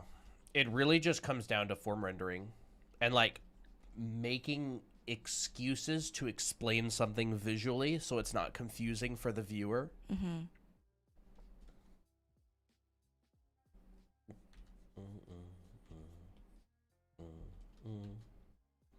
Something I'll notice that artists would do is, let's say like they have brown hair in the atmosphere like this, and they'll have a strand like that. Sometimes they'll take this background color and they will use that to fill in the other side, which I think is actually really smart because you can show like both light and dark, but it's like reversed with, you know, and so I kind of did that right here. Dark, dark, dark. Then as it flips towards the other side, it's blending in a little bit with the sky blue. right? Blending it with the sky blue. Now it's like separating. Now you can tell that this is like at a different side. It's kind of like fudging atmospheric perspective. Yeah, it is kind of like They that. do it a lot. You'll They see it in do. movies and stuff as well, with like Like, you can live even- action movies and everything. You can even do it back here too. Like Yeah. separate that, but like kind of put that haze in there. You Yeah. know. Like It's a overall fun with piece. this, I would just say keep grinding out your foundations. Mm-hmm. Like that's really what's going to be the separator. Yeah. Like if you really want to grow, keep grinding out those foundations. It is so incredibly obvious to art directors when someone has foundational skills between someone who just always wings it and fudges it. Mm-hmm. It is so obvious. It's like I don't even know how to explain it. So like I would definitely keep practicing, material rendering. I would keep practicing your form drawing, Mm-hmm. all that sort of thing. Like that's my main thing. It looks great. Like you're, obviously well along. Yeah. Well along. How would I even say that? Like well on your way. Mm. It's great work. Mm-hmm. It is good. It's really good work. It's kind But of like you'll see like someone who's like really good, like professional, there's no question, like everything's rock solid. Everything is absolutely rock solid. like with nothing their is work. vague. Nothing's vague. Nothing's left kind of with the kind of like question marks, like the artist wasn't really exactly sure here, so they just did this or did that.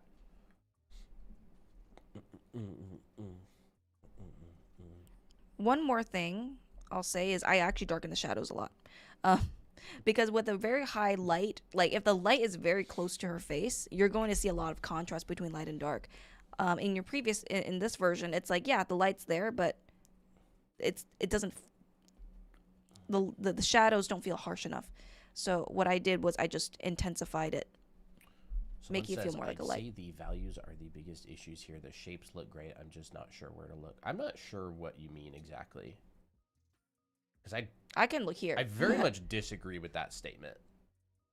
Because like the shapes are everything. Like if the shapes were great, it wouldn't matter what the values are. And light interacting with form is what makes shapes. Mm-hmm. Compositionally speaking, shapes is all you really have.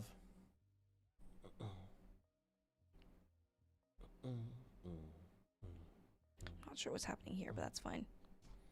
But overall, I think that once again, very ambitious, dynamic pose, really cool subject matter.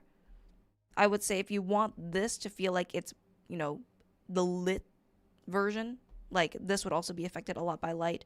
I just don't know where exactly the light was, so maybe that could add to some confusion sometimes.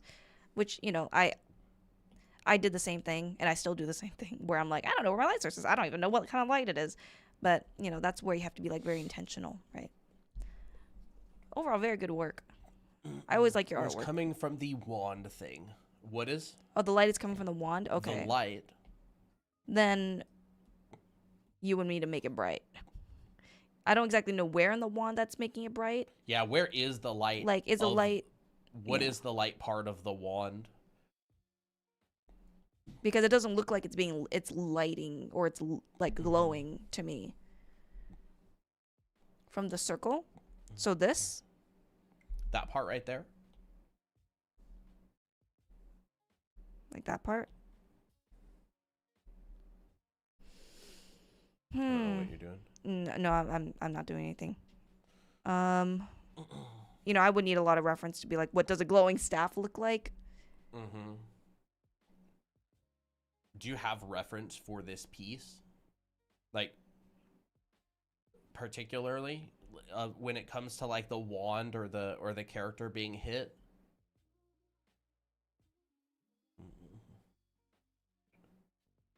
Because like, my gut instinct would be like, if this is the light source, look very, very different. It would Like a lot of these probably would be very Yeah. blown out. And it also potentially. depends on the camera exposure. This gets into something a little Yeah. bit more complicated that is going to go over most people's heads.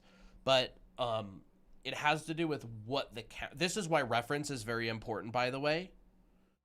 What is the camera exposure? Like, what is your camera exposed to? Because when you have really, really, really light things, like a staff that's light, and you have pretty dark things like her hair or her leggings, you're generally going to have to find a balance with the exposure. So what are you exposing to? Are you exposing to the lights? Are you exposing to the darks? And just having like a general overall kind of like vision of what are we doing exactly with the exposure? What is being simplified and what is being detailed? Like, is the background being blown out? Is it being overexposed? Are there parts of the image that are underexposed? Me personally, I would kind of take away these. So it just These depends, things. really. And that's why references help so much, because that solves a lot of those issues for you, like the exposure problem or, whatever. But I do like the piece. I do enjoy it. Yeah, it's very fun to look at. I'm just kind of seeing what would this look like without these things on the side here.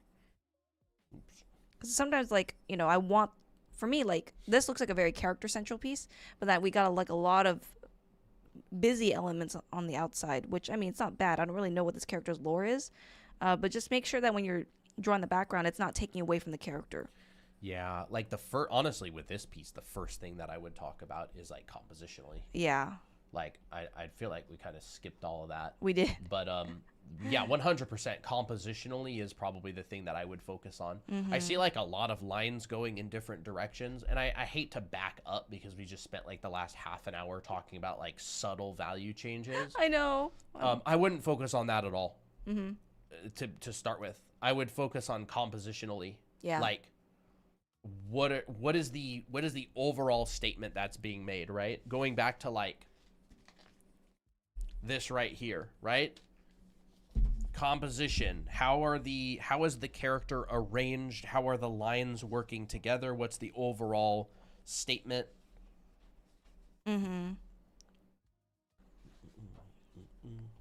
Figuring that out is definitely a very critical part.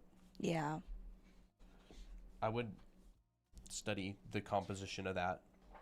I think I jumped the gun on it.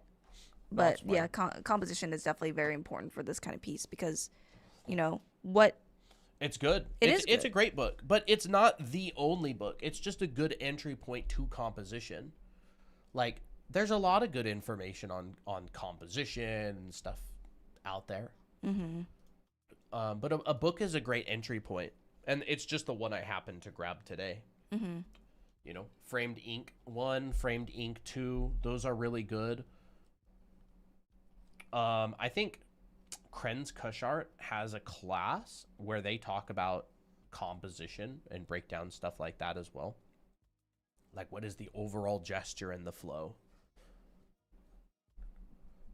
I think she's floating by magic. I'm just kind of having a little bit of fun here. Like, what if the elements, like these kind of cloud-like whooshes? Because I think, you can correct me if I'm wrong, Monster, but I think that these things right here, like these little lines, they look like magic to me. They look like you want to like do some kind of effects. Yeah, they kind of feel a little bit afterthoughty. Yeah, a little bit. Like the lines in the background, or like the stuff, like the flowers and stuff. Like, how do they tie into the overall flow of the artwork, right? Because like, to me, I'm getting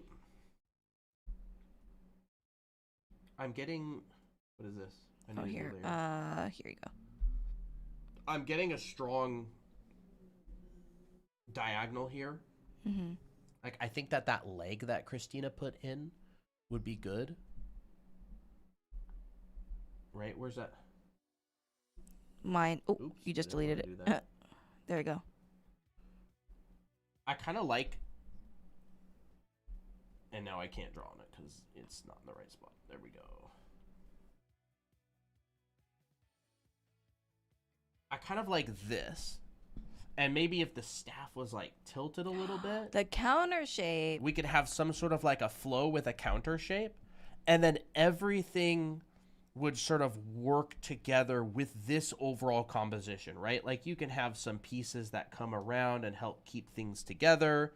You know, this could flow down into that. Ah. The hair could come down Have a direction to go to. into this. That's like the very, very first thing that I would focus on. Andrew Loomis actually has a really interesting way to create informal subdivision in order to make stuff more interesting. You know, we could have sort of, I think the staff like, being moved there over a little bit. That could work. Again, there's an infinite number of ways that you could take this piece. Like there is no one right answer. But once you decide something, stick to it. Mm-hmm.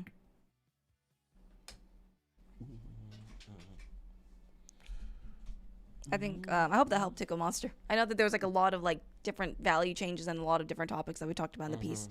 But I think compositionally, I definitely think that the staff going that way would be really, really nice. It does kind of make like a counter shape. Mm-hmm. Those compositional things can really help. You know, this I'm gonna this go- particularly is not my area of expertise, but I can see that I think the staff would feel better as maybe a counter shape. Like if very early on in the image, decide on like a general overall flow.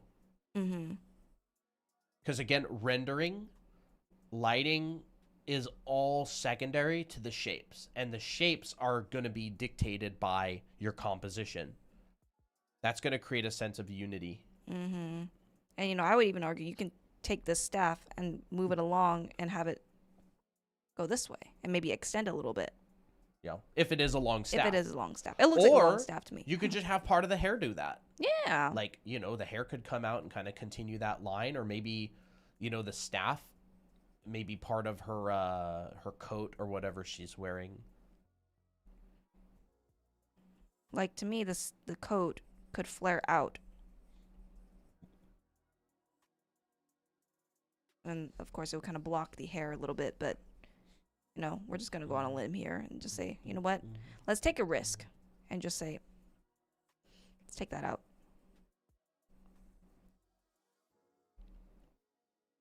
I want her to feel floaty. So I'm going to go in and say, okay, this part of the dress is going this way. Yeah. Going up. Again, there's so many There's ways so many that ways. you could bring a piece, and none of them are the wrong answer. Yeah. I'm just But trying things. Once you commit to something, and this is like the sketching phase, right? This is like experimenting. And by the way, if you're halfway or 3/4 of the way through an artwork and you find a decision that you like better, do it. Like, you know what I mean? Like, a lot of the time when you're making an artwork, you'll get like 95% of the way done with the artwork and you'll go, ooh, I just thought of something a lot better. Yeah. I say do it. Like, just go and do it. I'm just kind of playing a little bit. You know, I think the hair can add it in here, but maybe Yeah, that's pretty fun. that's kind of fun. Well, I'm not gonna noodle too much on this, but I'll bring it back to the original. Did you draw it over on top of the same layer? Yeah, I did. Oh. It's fine. I'll just remove it. But I think that this was pretty good. We can move on to a different one. That's what happened to me. Yeah. And I mean, sometimes you're on like a time crunch, right? If you're working professionally, like sometimes you just got to get it in. But if it's a personal artwork, I don't see any issue with getting almost done and then you find something that works a lot better. Like you find something that works better and you're just like, well, there's no deadline for this artwork. It's just your own brain deciding you want it to be done. So it almost feels like more of like a mental thing. Like, how do I do I want to spend the time working on it? That's actually one of the huge killers I see in portfolios, by the way. Students are so like determined to finish the work that they don't fix certain things that they notice are wrong, and then they don't end up getting hired. I see it a lot in like concept art, is like they just want to be done with the piece. So they'll not, I don't even want to say it like cutting corners. It's like they'll just kind of go with the first decision, or they'll finish something even though they thought of a better example. Yeah. Or a better design or a better way to show something, and they'll be like, but I've been working on this so long, I'm just gonna call it done. I It'll very honestly much cost you a job. It legit will.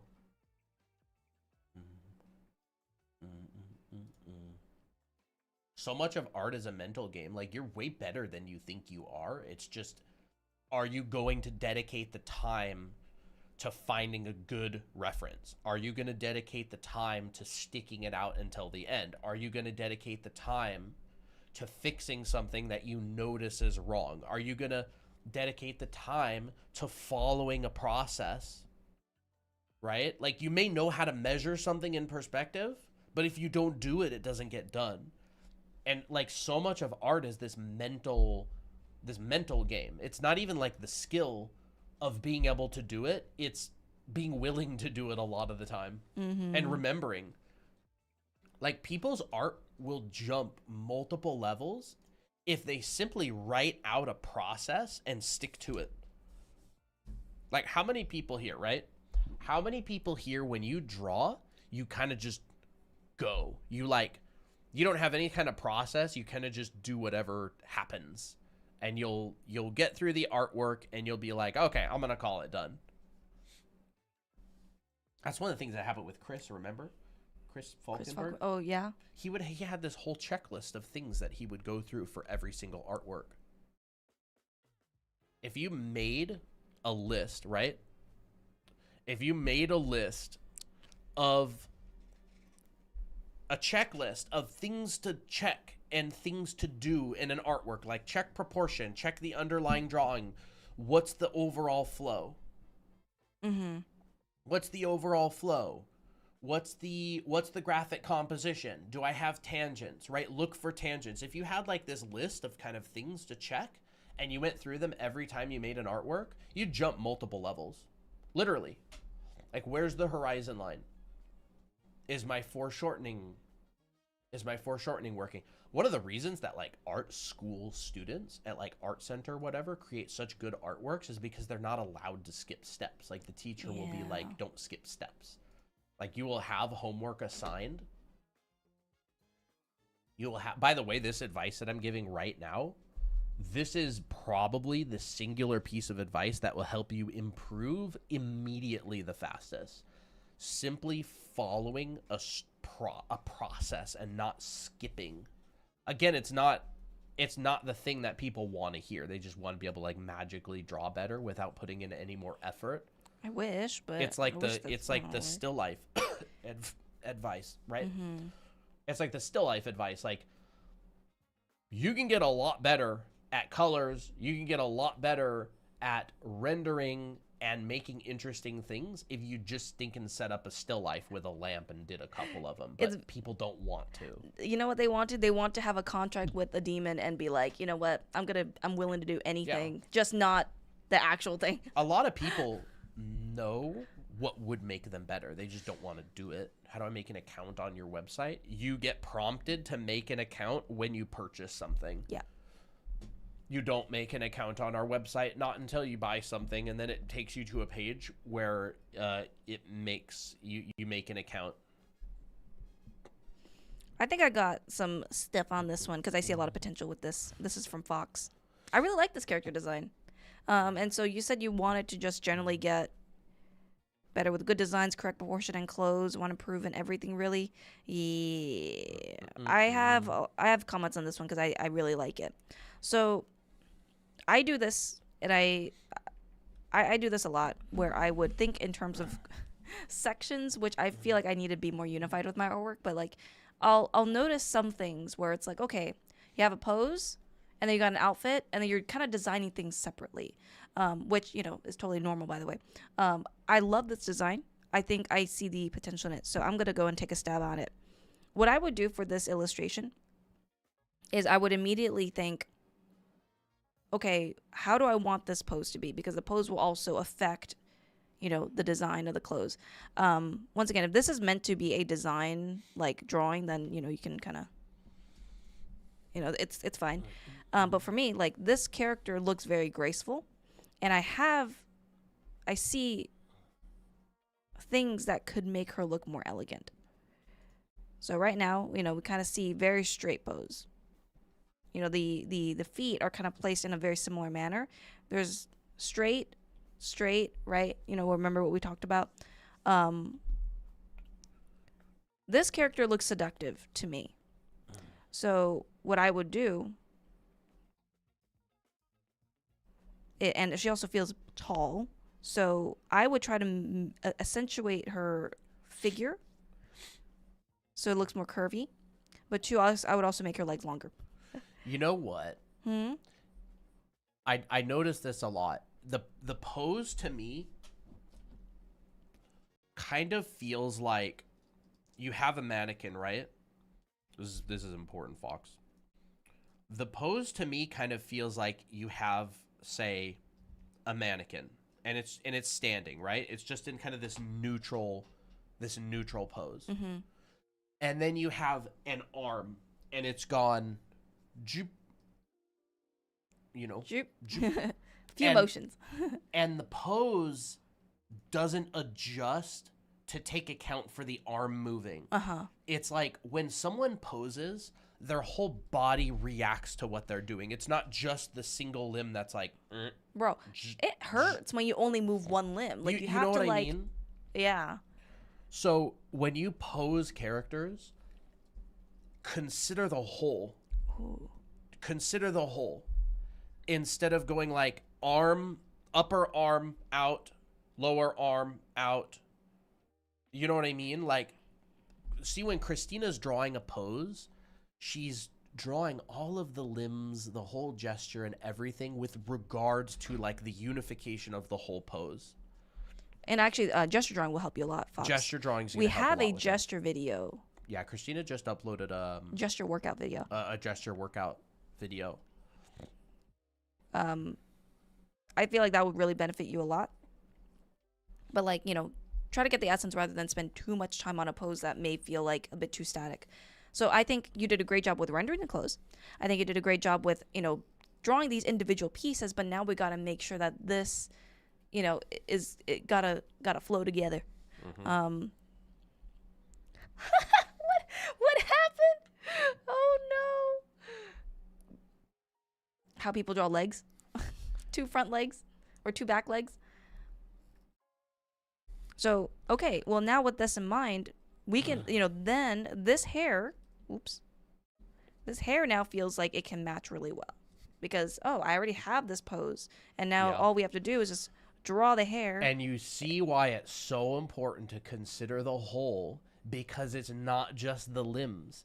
It's the hair, it's the clothes, it's the background. Even the hat? It's the props, it's the hat. Like, you see why it's so important to consider gesture and composition. This is like what we've been talking about half the stream, right? Mm-hmm. Because it's not just the limbs. Gesture is not just like the anatomy, right? The anatomy. It's the entire story that's being told. It's the entire composition. Mm-hmm. You know, and silhouette is very important, you know, but, like, I think you're getting there, right? Yeah. I mean, it's great. Like, it's great, by the way. I just want to say. Fox is a phenomenal artist. Yes. When I was Fox's age, I was like, I don't know. I was literally like drooling. I was the latest sticker in the server. Where is it? I'm astounded. No, yeah, like, I wish I was as good as Fox when I was her age. It's crazy. For sure. Like, it's just very good. Very good. Fox's egg. It's weird. I was gonna say something about, like, when I was Fox's age, I was like brain dead. Yeah, I was like an egg. I guess now I look more like an egg than back then. I had pretty fluffy hair back then. But And you can tell she's put in a lot of work. Yeah. And that's why we like doing these types of streams here and there, is because it's like I like rewarding people who put in a lot of work and try really hard. It's you know, you want to help people who are working hard. Yeah. And like, you know, for me personally, okay. You know, I like drawing women, okay? And I think it's my mission to make her feel more womanly. So, this kind of shape language, very well designed, by the way. I think when you say you struggle with patterns, I think you drew patterns really well. Yeah. By the way, it's common practice to do a drawing like this and then do another drawing that's an illustration of this character in a pose.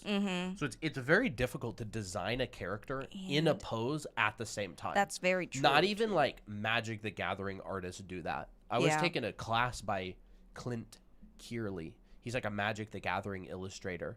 And it was a class that was focused on the process of making like a really big illustration, one that takes like 100 hours. They will make an entire artwork of a character in a T pose or just like an A pose just to figure out the outfit that they then later make an artwork illustrating. Yes. That's so true. I should have even mentioned that first too. Like, y'all don't have any idea just how much effort goes into these really, really high level illustrations. They spend tons and tons and tons and tons of hours on them. You do not have to design and make a good pose at the same time. Social media is such a BS lie. I'm not even kidding. Like, people will go on social media and do all these party tricks, making everybody think that they're just doing it off the top of their head, but it's not. The real world is rarely that way. Like, people are not just doing that. It's a trick. And it's a lie. It is a lie. Like, real designers, they spend insane amounts of time designing out outfits and clothing in just A poses and T poses and over top of a 3D model. Like, they'll just get a model of like a human. I did it all the time back when we did concept art. I was doing Call of Duty skins and they just had like a model, like a photo of just like a gray model that you would draw an outfit over. That's what they do. That is really how people design in the real world. Wow. They don't just magically whip out a finished crazy pose. And then not only that, they're photo bashing a lot of it. They're like getting big shapes. They're not drawing textures. Are you kidding me? When someone's working on like production art, they're not drawing a zipper. They're just getting a photo of a zipper and shrinking it down and doing that. Yeah. Or they'll like make a texture and then they'll just copy paste it. I'm going to make a few variations of this. You know, I don't really work a lot with silhouettes that much. Like, I don't just go pure silhouette and just like figure out a design. What I do is I'll have a starting point with a starting drawing and then I'll work on silhouette at the same time, kind of like modifying So it. I'm hearing I need to start photo bashing. No, you can just bash your own drawing. Yeah. You have any idea how much it blew my mind when my mentor, Pete, I'll show you his work if his website still exists. I'll just do it down here. This guy was my mentor when I was a student back in school. Here's his art. He was my art mentor. His name is Pete. And this is super old work of his. This has got to be like, oh my gosh, 10 years old. He probably hates this stuff. When he told me that you could just bash your own drawing, like drawing bashing, it's like photo bashing, except you draw something and you just like copy paste it, and you take your old drawings, you take your new drawings. If you draw the sickest ribbon you've ever drawn and your outfit has multiple ribbons, just copy paste it. Who cares? If you're designing and sketching, it's not about the drawing, it's about the design. But anyways, see, he did this stuff. This was his art test for Crytek. I remember when he made this. Ooh. This is all painted. This is a art test for Crytek. I think the story was like this guy was like Dracula in like the 1800s or something. Sick. And he had this like dagger that had like blood put on it with this little mechanism or something. That was his Crytek art test. I remember this. I remember when he did that. But yeah, sketching.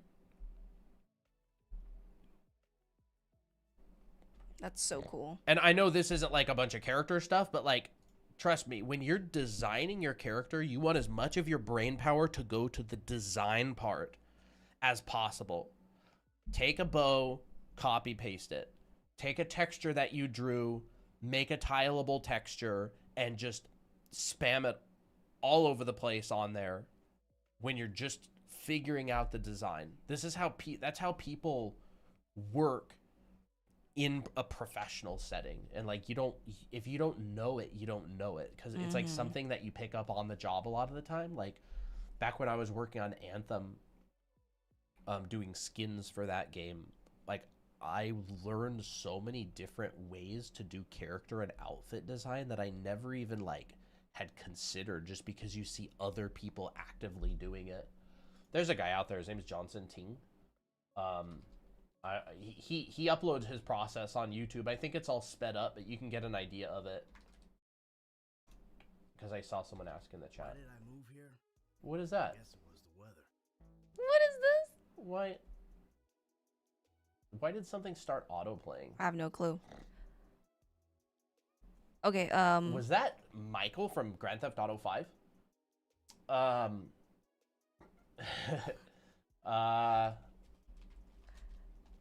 Johnson. I'll show you his work. Sure. I don't want that auto playing stupid thing.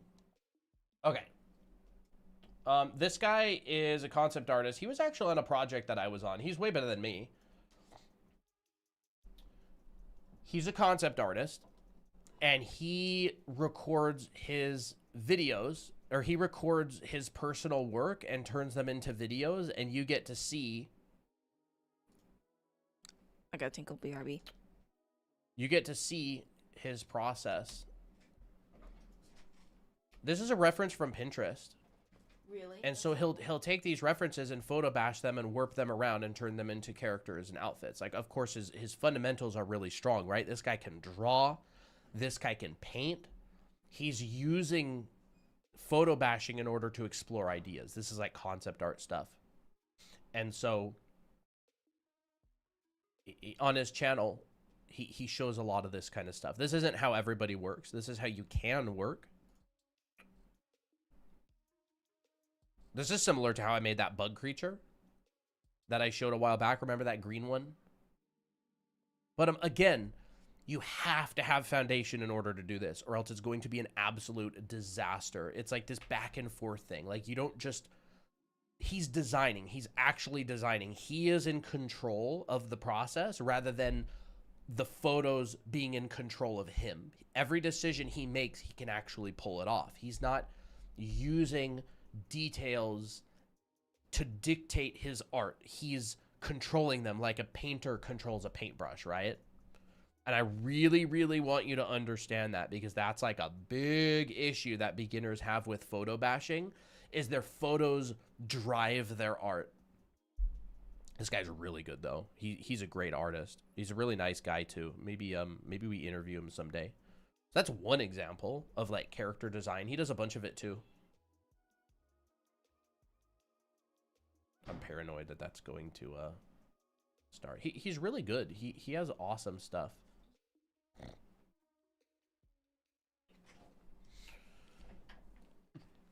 Yeah, it's common. It's very, very common in like concept art to work that way. Yeah. A lot of people don't work that way, but you could do the exact same thing, by the way, except you don't use photos. You just use your own drawing. Mm-hmm. Like if you drew something awesome, you know, they call it like cannibalizing your own art. Like you take something that, what's his name? Who's the guy, the guy on Halo, not Sparth, the guy that I really like? You know what I'm talking about. He does like the Evangelion art, and he does the Akira stuff. He draws. I talked about him before on stream. Liberto. Oh, okay. Liberto also has some stuff out there. John Wallen Liberto. He has stuff. Oh yes, I do remember there. that stuff. I'll say one thing real quick. Fox, I think in order to make her feel more womanly, you can start elongating her legs. Because right now, like, actually, you can just see that it didn't even, like, change anything in your drawing. All I did was I just made her legs longer. And now she looks more like an adult woman. So I think you can try body types that are more, like, taller, right? Because this kind of looks like a chibi to me, like a child. It's like adult, like more adult upper body, but then like the body below is like of a child, which is once again, if that's your intention, totally fine.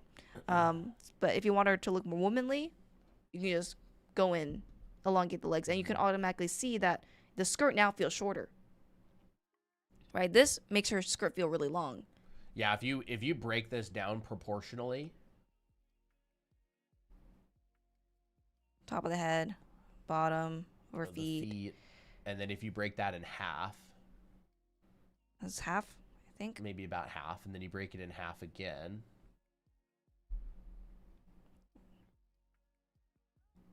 Something about her. Something somewhere is off. Something somewhere is off. Yeah. That's horrible advice. I know, but like, you know what I mean? I know what you mean. Because, like, yes, technically the proportions Something feels aren't kinda bad. stubby. Maybe it's the length of her arm. Her arm feels pretty long as well, on the left. Oh, yeah, let me look. That hand coming out. Yeah. It feels, her lower arm feels a little bit long. It should be probably here. But I also think that the way her legs are positioned could make her, and the way how the dress is dividing. Okay, I think I know. It's just a combination of, like, the proportions, but then the ribbons could be blocking, Yeah. like, the landmarks. This which is why it's so important, by the way, to learn proportion, because it always gives you the ability to reverse engineer and check your art. Yeah. It's like this, you can, at any point, you can stop and check. Mm-hmm. It's like this forever ability that you unlock. Yeah. And another thing is that, like, when you have the feet ending just like that, it actually makes the kneecaps look kind of short. This is actually the bottom of the kneecap. Okay, gotcha. I would actually make her look like she's wearing some, like, cheat a little bit. Like, make it look like she's kind of wearing heels, but not really. Once again, we want to accentuate that womanly figure, right? So, like, I just elongated the legs just to give that more mature vibe. I probably made her legs way too long, but An artist I fine. know starts with silhouettes in concept. Is that something I should try to learn? I don't really know what you mean by trying to learn. Silhouette is a really important part of a design, but it's not really something you learn. It's something you keep in mind when you're drawing or when you're creating a character. Like, it's something you should constantly be thinking about, but it's not like a learn thing. It's more like a byproduct. You can absolutely start with silhouettes, but your ability to make good silhouettes is going to be directly correlated with your foundation. Like, if you know anatomy, if you know perspective, if you know proportion of characters, you're going to be able to do silhouettes. But, like, you don't, like, sit down and learn silhouettes. Like, you can do exercises where you do designs starting with a silhouette, but starting with silhouettes is really hard. Like, you need good foundation in order to do it. it is really hard. Okay, I'm just kind of experimenting here. Thinking, yeah. And I'll kind of do my own thing on the side. I'm just kind of experimenting here with, like, the shape language of this character, because I think the original design right here actually looks really good already. I'm just kind of experimenting with more different variations. Like, okay, well, what if she had a direction where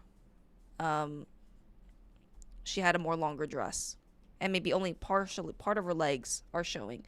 Because the main thing that I'm trying to go for is maturity. So for me here, if I show too much leg, sometimes it can look a bit more like whimsical, more mischievous, more like young. But, like, if you have most of her legs, like, blocked with only a little bit towards the feet, you know, that gives an air of, like, oh, this lady's been living for a long time. I don't know. That's just the kind of, like, emotional impression it gives me, right? And so here in this variation, I'm going to just try and test to see, like, okay, well, what if I made her figure more pronounced, but still modest? But like maybe broke the silhouette a little bit with the front ribbons here. You know, just kind of see how that works. And then we can take this gold and just like maybe kind of go in and draw a little slit right here. Right. And I feel like if you, this is one option. I'm not saying like this is the design you should do. I'm just kind of having fun. How to draw feet on this.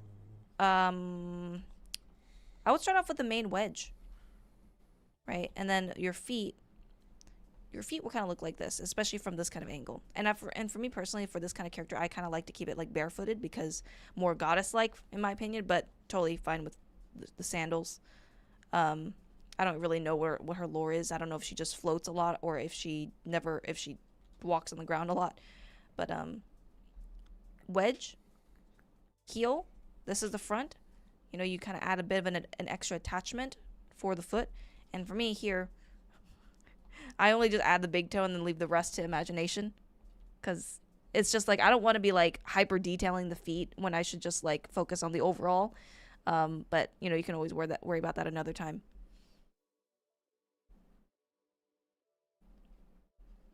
Piece was an archery, so I was given a dress inspiration, but I probably would have done something different. Okay. That's fun. Yeah, I thought this was like your own character, so I was like, well, what if Fox had a character that looked like this?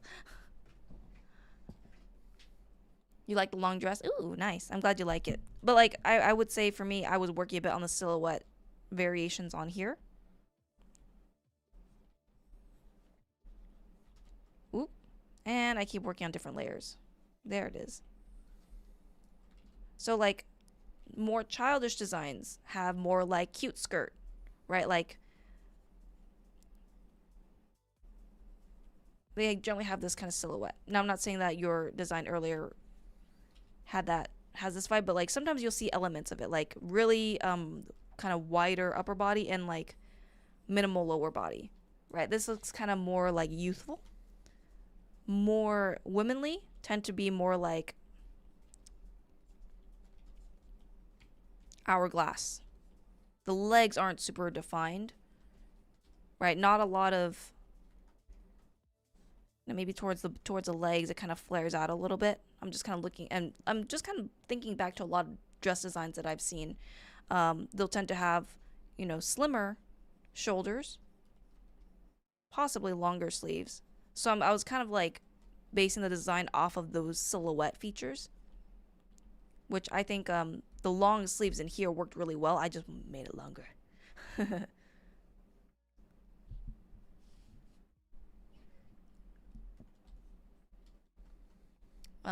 Guys, so helpful. Thank you. I don't know. I just did something really quick. So like, you know, maybe you could have like a design that is silhouette.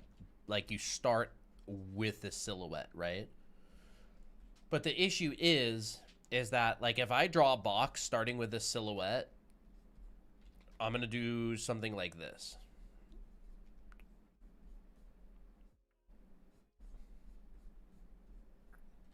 Which if you can't draw a box, you can't do this. Which means if you can't draw a box, you can't show that. You can't show this. Wow. Right? Like this, there's wiggle room. There's absolutely wiggle room. There's like freedom and flexibility. But if you can't draw objects three-dimensionally, right? Like this to me could look something like, you know, like this. Like it could end up being resolved and get turned into some like tube or some sort of thing for like a gun or whatever, right? And maybe we could have like wrinkles here. Maybe it's like a belt-fed gun or something, right? It's like a belt-fed gun, and here's the side of the box, and it goes into the side like this. Ooh. Right? And then maybe there's like cloth or something wrapped around it, and it like goes in three-dimensional space, and there's like a seam along the edge, like that. So if you can't draw in 3D space, starting with a silhouette is not going to save you. Like starting with a silhouette is a way. Remember what I was saying earlier, like the more brain power you can put into design, the better your design is generally going to turn out. So starting with silhouette allows a bit of wiggle room to not have to think if the perspective is perfect, or not have to think about like what's going on, you know, inside of here, right? Maybe it's like, I don't know. Right? And then 100% of my brain power can be dedicated to like, I don't know, figuring out the chest plate or something while I'm focusing on this part.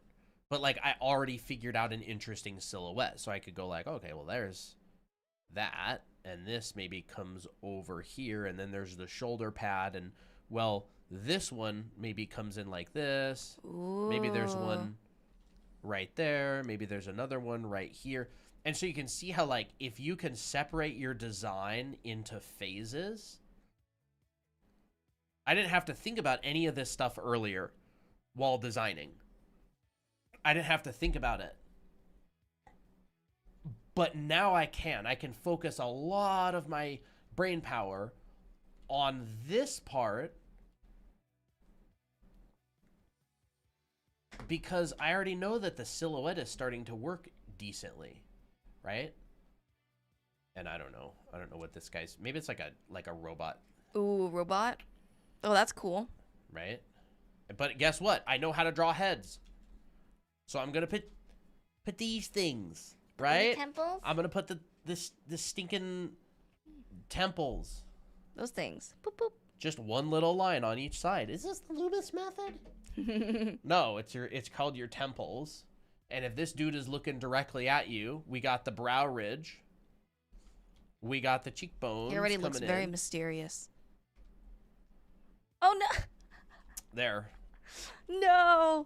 The hot guy mystery is now ruined. Okay, there.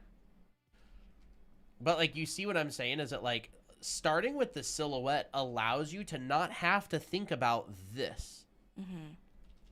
I can go and figure that out later, and then I can go, well, we'll put this one right here, and we'll put this one right here, and we'll put this one, maybe there's one that's like breaking the silhouette a little bit again. Ooh. Like down here, you know, maybe this one breaks it more. And then like, what the heck is happening down there? I don't know. Like, how thick is his arm? Maybe his arm needs to be a little bit thicker. You know what? Like I was talking about recently where it's like, oh, I want to watch The Iron Giant. That's one of the movies I want to watch with you. Yeah, for real. I was just reminded by that guy, so I was like, oh, Iron Giant.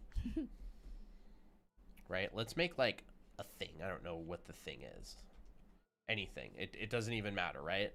So I make like an abstract shape. This silhouette, I focused purely on the silhouette. So I could come down here and be like, ooh, what if this comes down more like that? That's a fun shape. And then maybe that comes up, and maybe we get rid of this part, right? And I feel like maybe we squeeze this a little bit more. Like, that's cool.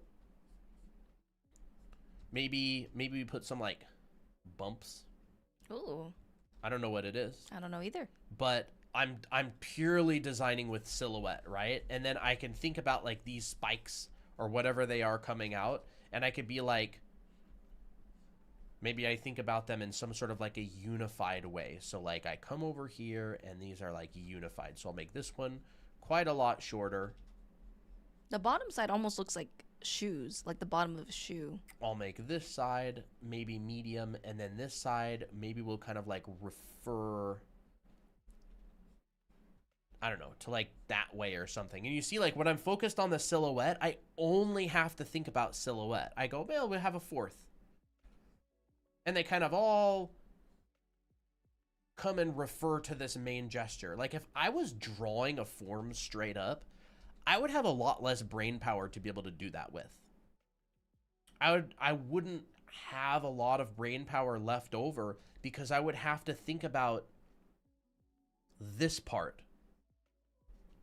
Is this a box going that way? Maybe. But what if it's actually this? Right? What if it's actually coming towards us? And that's one of the benefits of designing with silhouette is like I'm using like, I don't know, 90% of my brain power on the silhouette and like 10%, is that the way a percent sign goes? Yep. Yeah. On form. Because I'm starting with silhouette, I can focus much, much, much more on silhouette. And I can go, is that a cool curve? I could make it cooler. Like, what about this? Like, this town here kind of feels like meh. So what if I don't know, what if I, like, brought this in and did something like... That's cool. Something like that. I can focus all of my brain power just on the silhouette. And then, after I've got the silhouette, I can, like, come back in here and say... erase this out, and then I can actually figure out like what's going on with the form, right? I could say maybe we have an overlap there and we have an overlap here and we're seeing the bottom of this, but wait, it's twisting. Ooh, looks right? like a tentacle. Yeah, it kind of is like a tentacle, right? And then we got this coming over like this, right? And here's the form lines, and then here's these form lines. Actually, we'll do like this, I only use 5% of my brain. Real. right? And then maybe we have like this area here, and I don't know what the heck is going on. Suction cups.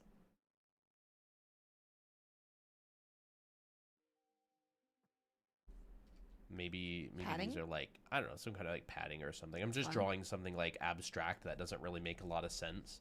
But like you can see that now that I figured out an interesting silhouette, it looks cool. So no matter what form I add inside of this silhouette, the silhouette's still going to look cool.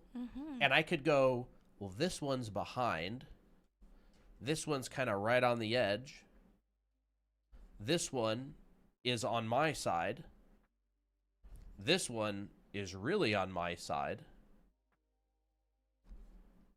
right? Or we could do the opposite. We could go, well, this one is really on my side.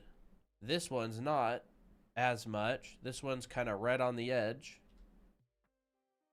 And this one is behind. Oh. But the silhouette's the same. You can do it either way. It doesn't matter, right? And then anything in here, you don't even need to worry about, because it's like, it doesn't break the silhouette. So I could add it later, or I could go like, cool. like that. And then I can always add things to the silhouette, like, I don't know, bumps. Like that. So this is the power of starting with the silhouette. It doesn't give me like new abilities. If I can't draw form, I can't draw form. It's a very nice and satisfying looking drawing. And starting with this, you can focus so much on, is this cool? You know, is this cool? And then once you like it, it's like a starting point. You don't even have to stick to it. You can change it, but it's like a cool starting point that you can start with, you know, and then you can have all this, whatever. Ew. All this like weirdness, right? And you can go, oh, I'll Makes my just skin break the itchy. silhouette a bit. And I'll break the silhouette a bit. And then, you know, whatever. Break that silhouette.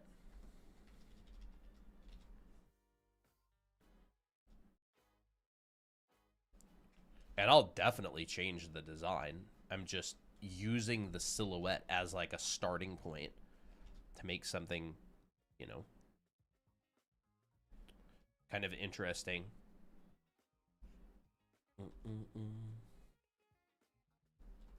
And that's like, it's the same thing with this, right? I didn't have to figure out any of this stuff in here. I could just make a cool silhouette, and all of this stuff can be changed later. It don't matter. And I can go, well, what is this, right? Is it like a like some sort of a, I don't know, a vest or something, or some sort of like belt that holds, you know, utility stuff or whatever. And does this break the silhouette more? It probably could. Whoa. What's this?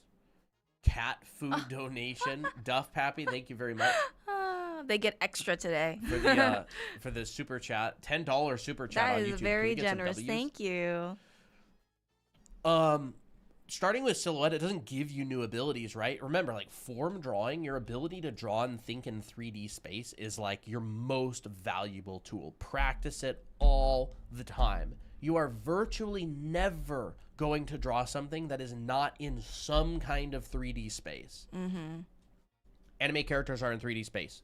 Guess what Genshin Impact is in? It's in a 3D engine. They're all 3D, right? Everything is 3D. Everything is 3D. And 3D objects can be simplified into primitive forms, right? Thank you very much, Duff Pappy, by the way. Yes, thank you. 3D objects can be simplified into primitive forms. Primitive forms, right? Different people will have different primitive forms. Some people will include ribbons. Other people will not.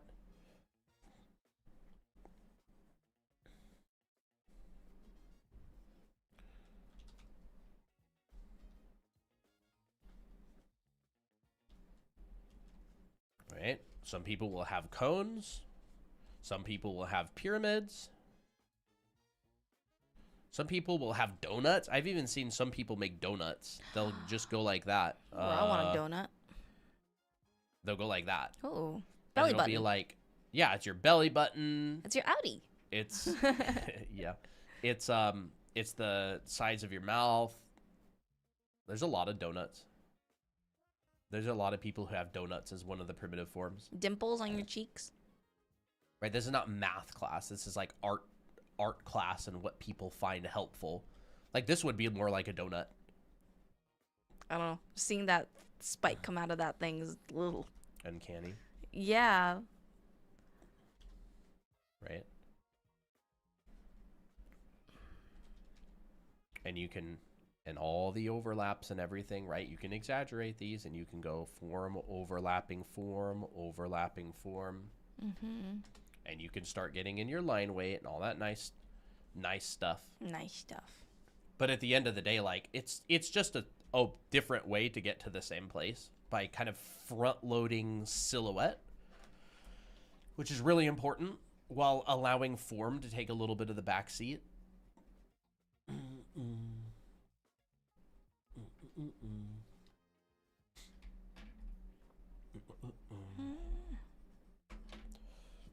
I like it.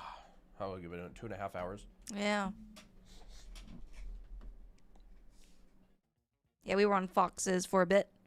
Just kind of, talk about gesture and, totally fine. Let's say this was your character Fox. You could definitely design it in like a very simplified way, as Colton said, and just do like a bunch of A poses. And then later on, once you have a design that you're happy with, then you like can focus on like presenting it in a much more aesthetic way. Like, using this pose and then translating that design onto this. Yeah. That's just another way that you can do it. Because then you're like, oh, yeah, that's easy. I like this ribbon here, and I could just place it here where my center line is. She did design it, but gave it to someone, basically. Yeah. Okay, got you. Yeah. And then you're like, okay, yeah, everything's easy now. I don't have to focus on designing. Yeah. Everything is the same, by the way. Like, every single critique applies to everybody. Mm-hmm. All of these things, like, we are not so different from each other as artists that advice does not overlap. Mm-hmm. It's all advice, not all, but most advice overlaps a lot, especially when it comes to foundational stuff. So if y'all have not been paying attention, then you have missed out on a lot, just because if you're not, if your artwork hasn't been critiqued, so you haven't been paying attention, you are missing out on getting better. Mm-hmm. It's fun. Fun designs, Yuki. Yeah, those are fun. Yeah. I would say, I particular would say about this, Mm-hmm. consider the spider web as part of your overall composition. Oh, yeah. Or mannequin strings. Yeah, I would say, is that a spider web or are those mannequin strings? They look like mannequin strings because they're like attaching to her. and she's like a puppet strings probably, because and she also is a puppet. See the ball joints? Okay, ball okay. joints in there? Yeah, and it's the same exact thing either way. Consider your puppet strings, spider webs, and puppet strings. We were both right. So, informal subdivision would be a great way to get an idea of where these strings might go to help your composition. This is in Loomis's creative illustration. This is just one way you could do things, by the way. This is informal subdivision. I would really recommend you learn this because it is a way that you can find rhythmic, like harmonized lines within a piece, and it helps with composition. So this is in Loomis's book. Really good. He uses a lot of the time to help place important elements, and it's very flexible as well. It's really helpful. The book is Creative Illustration by Andrew Loomis. Yeah, this is a creative illustration. Very iconic. Creative illustration, and that was just a little piece that he had on informal subdivision. I need to practice more informal subdivision. It's hard. Oh yeah, there is spiderwebs. Because whenever you have lines in your artwork, like you want those lines. Remember when Christina was talking about the Fox's piece? Mm-hmm. Oh, where she was like, "Oh, the gesture is not just the limbs. The gesture is everything from the hair to the hat to the arms." Think about the spider webs the same way. Yeah, like those spider webs, the puppet strings, they relate to the overall composition, right? You want them to assist in the overall structure of the piece. And I think it's a very good piece. I really like it. I love the mood. I think the colors are wonderful. I love those kind of paintings. I want to go back to it. You want to save it? Yeah, I'll save it. I think the piece overall is very nice. Mm-hmm. You know, really cool. It's a really cool piece. Obviously good. It's just one thing that I noticed about it is specifically the spider webs felt a little like put in without a lot of consideration to the whole. Okay, I'm just gonna go and merge all I think that would probably help you. So, like, you don't have to use something like informal subdivision, right? It's like those rhythm lines that we talked about earlier with Tickle Monster's piece. Like those kind of rhythm lines. You find these rhythm lines, and then you make sure that your, like, the webs, like, to me, I see, don't contradict them. Like, and it's up to you. You can decide what you want, right? I see a lot of lines going, like, especially with the hair. Like, it kind of looks like a spider web in and of itself. You could have some sort of, like, a radial effect. Mm-hmm. Yeah, like a radial effect, exactly. Like, you know, here's your head. The spider web could be, like, in and here. Even her legs are even doing her legs that. are doing that, yeah. This hand is doing it. You know, we can add another hand here. This is a very fun piece. Mm-hmm. You know, I think it would be kind of interesting if this arm, instead of just getting lost, it could come back up and almost touch this hand right here. Like, this hand's holding her hand out, and this hand right here could be, like, going towards it. I mean, I think that could be kind of fun. And that way, you know, like, mannequins, they kind of, or, like, these puppets, they like to be drawn like this. Like this? Yeah, like alternating arms, like that. I've seen that sort of thing. Like a Dolly from Does it Room cover Factory. Coloring too? Does Loomis's book cover? It probably does at least a little bit. But again, it's not like, this is a very foundational book on, like, design. This is like a design book. So if it does cover color, I would imagine it would probably cover some color theory. Color is strongest. Yeah, it does. Color is strongest in the light. False color. Oh, and then what you can do is you can take this line, maybe take a line from here, and say, okay, now that's connecting to this wrist. And that could assist the radialness. Look at this. Maybe. False color. What's a false The color? shadow color in natural light cannot be a color which contains none of the original. Oh. However, all shadow is subject to the influence of other color that may be reflected into it and thus mixing with the original color. So he's saying this is neither a pink nor a red cube. Only a transparent material could have a color like this. Plastic, glass, gelatin, etc. That's interesting. This is a pink cube. This is a red cube. Whoa, that's cool. So like you couldn't have this because Oh, that's wow. not found in this. Uh-huh. That's interesting. That is interesting. I need to study this book more. Color is more than local color. Ooh, that's pretty. I really like this piece. And I actually really like that you had one leg that's kind of slightly taller than the other one. Really good. I'm just kind of testing out some stuff. Oh, what's the difference between anime shading and realistic shading? Realistic shading generally has like all of the values, or I think it has more to do with like realistic values. I find it a lot of the time anime is a much more like simplification. It's much more of a simplification of realistic, and they tend to fudge it a lot. It looks good, and they'll exaggerate colors a lot. They'll exaggerate things a lot. I think it would be kind of cool if the spider web would like rotate more around her leg, kind of like wrapping it over. You know, that is a really good excuse for form. Yeah. Because like I see some in here, and maybe it's supposed to fall on her like more like cobwebs, but I think, I mean, you already have like some wrapping lines in here, but I think it'd be kind of cool if some of it was kind of like hanging off of her legs, and also like leading like stupid. Okay. Like spiderweb here. Mm-hmm. Yeah, anytime you have string, it's an excuse to show form. And like this and I is think cool. that's a really good point. You can wrap things around a cylinder. The only way you can see a cylinder is by the wrap. Mm-hmm. It's why mummies read so well, because they're all wrapped up. That's true. They're like ultimate wrapping line hack.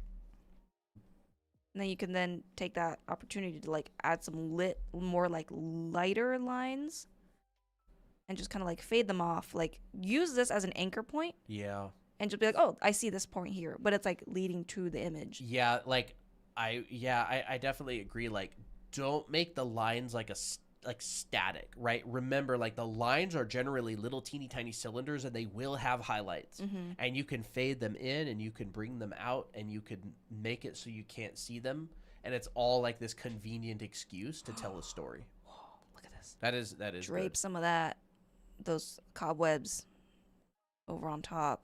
And now like this motif is now repeated even on her head, which could make it like, so it's not so localized in one area. What do you think is the most useful figure drawing book? You can't go wrong with Michael Hampton's figure drawing design and invention. It's good. It's a great figure drawing book. I'm specifically talking about figure drawing. Like a lot of people will say Morpho, but Morpho's not a figure drawing book. Morpho's like an anatomy book. Figure drawing focuses on the whole. Morpho is an anatomy book. They're both good books. I'm thinking, what would this look like if her arm was reaching out this like this? It's like saying a book that explains ingredients is like a recipe book. You know what I mean? Like it's not. Like a book that explains ingredients is not a recipe book. Like a recipe book is a book with recipes. They're both good, like they're both important, but they're just not the same. I could add a little bit more story and say, what if this arm, instead of just like kind of reaching out like that, what if it's like asking, like, what if it's like reaching out to hold her hand like this? Ooh, story interaction. That's fun. Action. Like, there's definitely some like hands. I don't know what these hands are doing, but they seem to be like just kind of aimlessly there. But I feel like we can make these hands a bit more like they're trying to interact with her, like more possessive. I guess that's a word to say, like rather than just like, oh, They're like, okay, I'm reaching out to grab her leg, for example. That's what it feels like to me. Like, it feels kind of like she's trapped. Like she's trapped. And she has no escape, or she's like just kind of willingly. I don't know. There's some lore behind it that's kind of cool.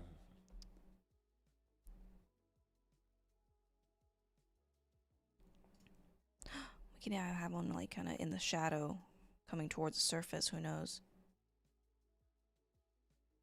Does interacting with surroundings help make the art look more together? Yeah, absolutely. Yeah, if you have, and that's true with color, by the way, as well. It's true with value. Like, colors affect each other. Things affect each other.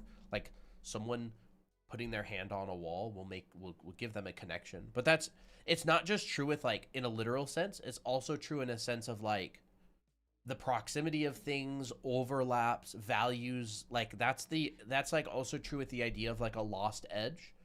When, like, things will feel unified, right? Like that example that I drew earlier, this one here. Like, you basically have a lost edge right here, and even though the object is not touching the background, you have a hard edge, a lost edge, a hard edge, a hard edge. So you've got dark on dark, light on dark, light on light, right? Here's another light on dark, and then you have a dark on light, and you have another dark on dark. So you have all these different interactions going on with the same thing, with the same objects, and it will make them feel very, like, unified. It'll make them feel like they're really sitting together comfortably. So, for example, in the piece right here that Christina's working on, like, where are the opportunities that you can have, like, light on light, dark on dark, dark on light, light on dark? You try to get as many of those happening as possible. And you can direct attention with it. What if one of the hands was cradling her head?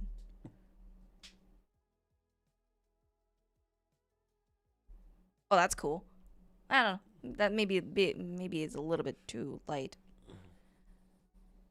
Or one of the hands is like stroking her hair.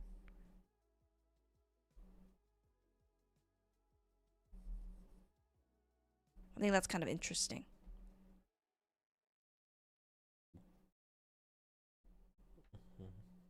But then like these extra hands now create more like almost like speed lines directing towards her. I'm not saying you should do this. You don't have to. You can just take it out. But I definitely kind of look more to her head with those hands there. Maybe you could probably make it more subtle, more elegant than what I did. Yeah, and obviously you would match it to whatever story is going on. If they're her friends or if they're enemies, they'd probably have different poses. That's true.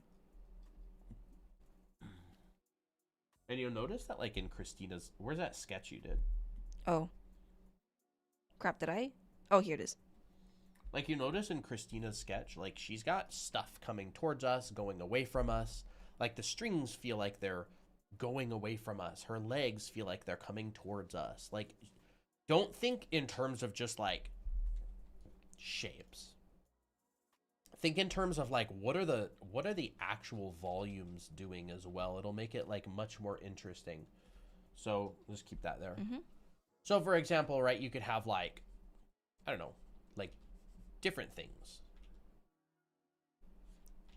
Like, different stuff going on. And then when you're in here, instead of making them all, like, this... You could focus more on, like, I don't know, this one maybe is like this. And then this one is maybe like this. Like, where are these things going? And create, like, a nice variety. Like, maybe this one's just, you barely see the side of it. And then this one here, maybe you see, like, ooh, like a very large amount of it, right? And, like, this represents, like, objects or elements in your shot, right? Like, maybe this one is overlapping, so you have, like, see how dynamic this feels compared to, like, before. Wow. Right? It's like, you got these, like, imagine these are, like, sticks falling out of the air and they're coming all over the place, right? Imagine now that you put like, I don't know, like a composition around this, like a vertical composition, and this is like your illustration. Whoa. Like it feels very dynamic because you have so many things moving in different directions and so many different sizes of things. And imagine you have like, you know, one in the background and it's like, I don't know, overlapping back there, and then there's ones that are like, I don't know, really, really far. Oh, that's so cool.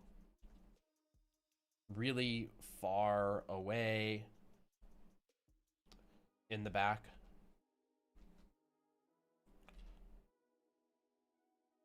And so Christina's little sketch, it has that vibe, right? You've got like the strings going away from us. We've got the legs coming towards us. Like when Christina's drawing an arm, she's not thinking about it like 2D, right? It's like, think about like this versus like this. Oh. It's like, but you can find a happy middle. Like maybe you don't want extreme foreshortening. Maybe you just want a little bit. And then this one could be like that. Like, look at the size difference between my hands in the preview. That's wild. Right? They're like, yeah. Like they're so different. That is so different. Right? You can maybe just make them not so different, but a little bit different. And it's like, it just makes it feel so much more dynamic, so much more interesting. So when you're like planning an illustration, think about creating as much variety as possible if you want to make it interesting, right? Like you see what Christina did with this hand here. It's like, this is going down, this is coming up and towards us. It's the cylinder thing. It's a cylinder thing. Ah! She's got, you know, here's the arm going down. Here's the arm coming up and towards us. And how do we show that? We can absolutely show it with wraps as well, right? So it's like, there's that. And then what was that hand that you drew, right? It's like, how did you do that? Oh, yeah. Right? You can draw like the pinky, and then here's... Oh, I love that hand pose. It's one of my favorite hand poses. It's like that relaxed, graceful hand pose. So good. Right? It's like, it's the cylinder thing, right? You've got like one cylinder going down here, and you've got one cylinder that's like majorly coming towards us. And your ellipse dictates that, by the way. Like, you know, practice rotating cylinders.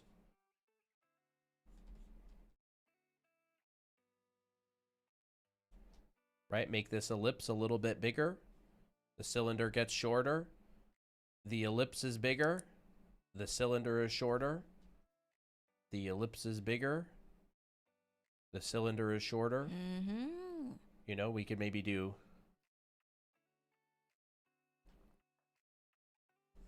Right? Like this is a rotating cylinder.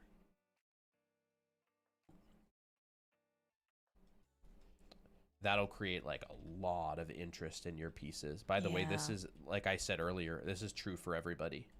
Like, think about this kind of stuff. Especially if it's a doll. Oh, yeah.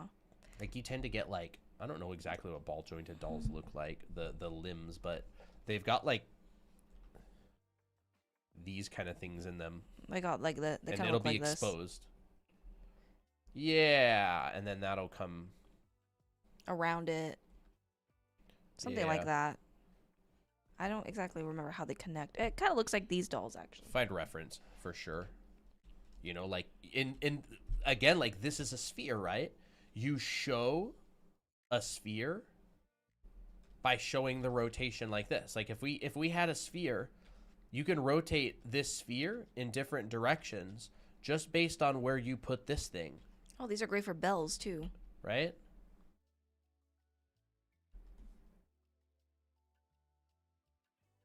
See, like, you can rotate that different directions just by putting that line on it. It gives you so much information. Yeah, they have, like, these elastic bands that the ball joint goes through. I remember we stringed a doll once. It was hard. Yeah. But it was fun. I recently started using boxes to construct my bodies, and Jesus, box rotation is hell. Sure is. It's because you can't fake it. Yep, you can't. It has to be correct.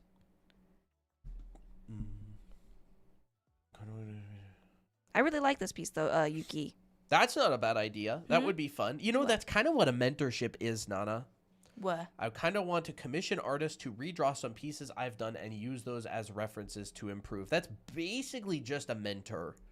Like, they'll draw on top of your art and show you what they would do differently, and then you use it to improve. Yeah. Like, I would say you basically just invented having a mentor, which is great. Like, you did good. Well, I think it's more like, oh well, they'll just correct my pieces, just so that I can have a correct image as a final product. Yeah. Do you have any tips on foreshortening?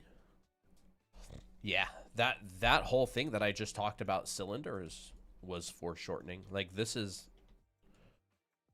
foreshortening right here. Like, foreshortening is, you know, seeing less of something as it goes away from you. It'd be like, this side is foreshortened.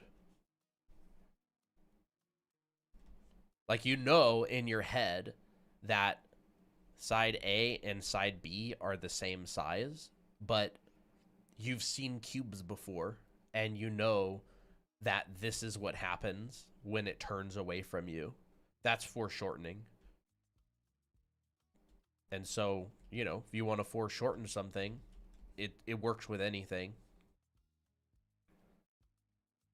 I would say, you know, draw a bunch of perspective. Do a bunch of 1, 2, 3 point perspective.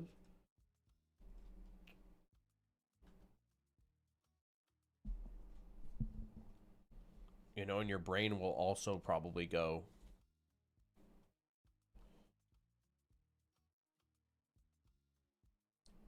Ooh. these are cubes going away from us. That's foreshortening.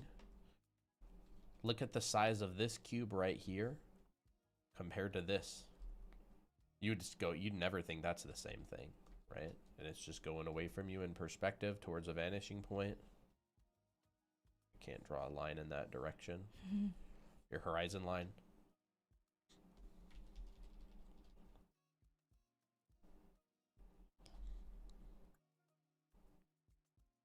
I saw a pose that looked interesting that had a reference. Found out Krenz has a Twitch. I don't think Krenz speaks English, but it would probably be pretty useful to watch him draw. And I wonder if he teaches on Twitch. I hope he does. That's cool. Yeah. So, this one's a fun one, because it's like, and thank goodness they provided a reference, because it's actually really helpful. That's phenomenal, by the way. This is such a cool image. Like, look Yeah. at that. By the way, very hard image. Very. Very, very hard to draw. Yeah. This is really hard to draw. It's very hard. But guess what? You've got a grid that comes free with the image. I mean, it's distorted by water, but you've got a grid. Like, those lines are staying pretty relatively straight. If you average them, you have got a free perspective grid with your image, which is very, very uncommon. It's also it's very rare. It's just goated. Yeah. So there's your grid. that's awesome. Obviously, she's not on In the that. exact perspective of that grid, but man, that would help so much. That would. We're kind of looking down at this character. I feel like if I were to take this character, or take this and just like draw this pose, It is a what I cute would OC, do, yeah, it's super cute. Love that. Yeah. I think I can like, if I rotated this way, I can see that you're trying to add depth in here, and you're like, okay, yeah, I see these wrapping lines and all that stuff. So I think you're in the right track. And this pose is very hard. So props to you for doing that. What I would do to just kind of break it down, just for the heck of it, is I would immediately just think, okay, where's the top of my box? Where's the bottom of my box? Like, I'm literally just gonna draw boxes on this character. So like, you know, this box alone, like this torso area, is a box that's going away from us. So it looks like this. It's like this kind of box. And then your pelvis, or the pelvis, goes even further downward. Now this is like distorted by water, so I'm kind of gonna take a quick guess and just say, okay, we'll see the bottom, or we'll see the kind of the top of the pelvis, and the bottom pelvis looks like this. And I'm going to make sure that every box that I draw, especially with this kind of perspective, gets smaller drastically. So like now this looks like a box that is going in perspective, right? Because we can see clearly the tops of the shoulders, and that's wider than the bottom side of the box, right? And then your legs come out from this box. And I would basically just do this and just kind of break it down before I draw anything else. Right, the head overlaps. So like we can look at it from here. The way how you drew it is more like not necessarily foreshortened, but it's almost like she's just in a different perspective, that's all. So like if I were to take this and redraw it, I'd be like, okay, I know that my head is here. Like let's say I'm just going to put an arbitrary location, but I know that my head cuts into the torso area and I see a little bit of space. So like here's the front of my box, and then this box goes away from me. So now you can actually see like this really clear perspective for even just the torso. I love our new sticker. I'm not drawing it perfectly, but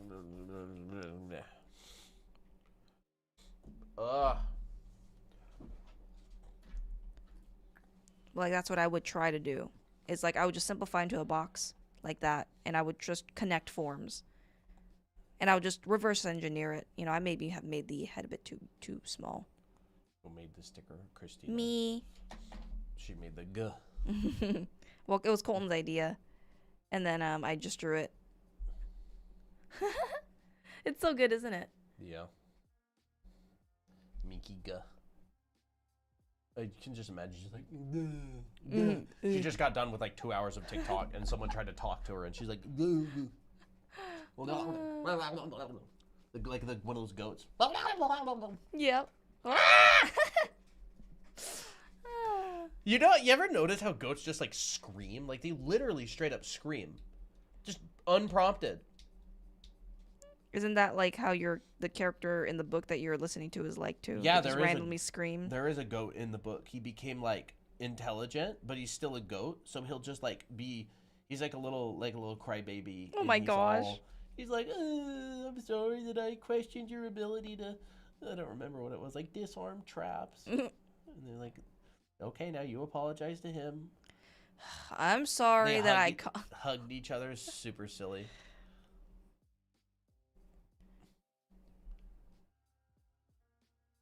And then what I'll look for is like, okay, how wide is this cylinder compared to this cylinder, and how fast does it do?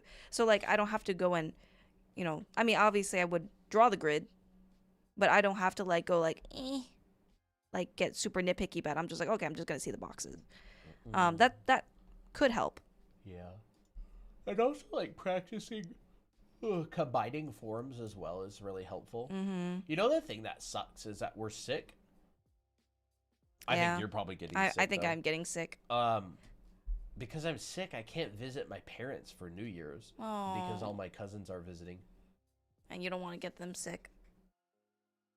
Yeah, I mean, I would be straight up probably banned from going, but I don't understand how grid works. it's just like a visual representation of the space perspective lines of the 3D space. Yeah. It helps like give you a visual idea of the 3D space. Yeah. Well, like you can even see here that this character isn't necessarily following the grid exactly just because she's floating. Yeah. Like, so that's the confusing part about grids is that like, yes, you have a grid because there's like, you know, the ground, there's the sky, and that it needs a grid, but sometimes the character isn't always following it. So, yeah. Hard stuff. But I think the attempt on here is actually very good. I mean, like, drawing upside down, like, that's difficult. And, you know, just using this as a reference in and of itself is also really good, too. So, very good job. Yeah, grids are pretty useful for proportions. I mean, grids are like a visual representation of your foreshortening as well. Because, like, proportions completely change based on your camera lens. Grids are like your camera lens as well. People use them interchangeably. Like a grid looks different in an 18 millimeter lens versus like a 50 millimeter lens. Like they look way different. The lines don't converge nearly as fast. This ellipse is hard to look at. Camera lenses are super important. It dictates so much stuff.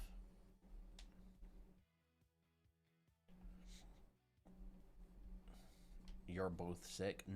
I'm sick. Christina thought she felt a little scratchiness in her throat this morning when she woke up. So she's actually cooked. Yeah. It's too late for me now. It's 8:57 p.m. Mm-hmm. It is like 9, isn't it? Yeah. Working hard. Oh, yeah. Speaking of which, if y'all are interested in learning, get this. If you want to learn anatomy and figure drawing, if you've been wanting to take a class on anatomy and figure drawing, a live class taught by Christina and I, And you get feedback. we just launched the signups for that class today. Yes. It's on Saturdays, and it starts February 21st. It's on this you can website. go and sign up. All right. It's going to be a 6-week class. We're going to cover the whole body. We're going to cover proportion, anatomy. We're going to cover your gesture drawing. We're going to cover all that stuff. And every single week, you get a critique live on your work. You can ask any question you want, all that sort of stuff in the Zoom call. In the Zoom call, Jordan Garcia. I knew someone growing up named that. Really? You can go sign up on our site, drawanime.com. Yep. Or That you is can our just site. DM me and ask for the page or whatever where you can sign up and all that. So if you've been wanting to learn anatomy and you're not disciplined and you're like, yeah, I ain't doing all that. I need someone to force me to do it. This is your opportunity. Get it figured out, learn it, and move on with your life. Yep. So technically, you're not really going to move on with your life. But yes, we are running this is going to be our 3rd term. 3rd term of live classes. And if you enjoyed it, if you've done it before and you enjoyed it, taking anatomy classes multiple times is generally the goated strategy as well. Y'all have no idea how many times we've taken different anatomy classes. Yeah. We've taken a lot. Long time no see. I'm joking. I don't think it was me. You're not from Payson, are you? If you're from Payson, then it was you. I think I'm getting a bit tired. Yeah. Oop. I don't want to snooze it. I want to lose it.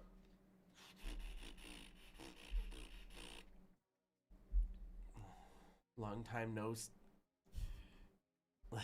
What? I know. I knew someone with that exact name. I didn't know him very well.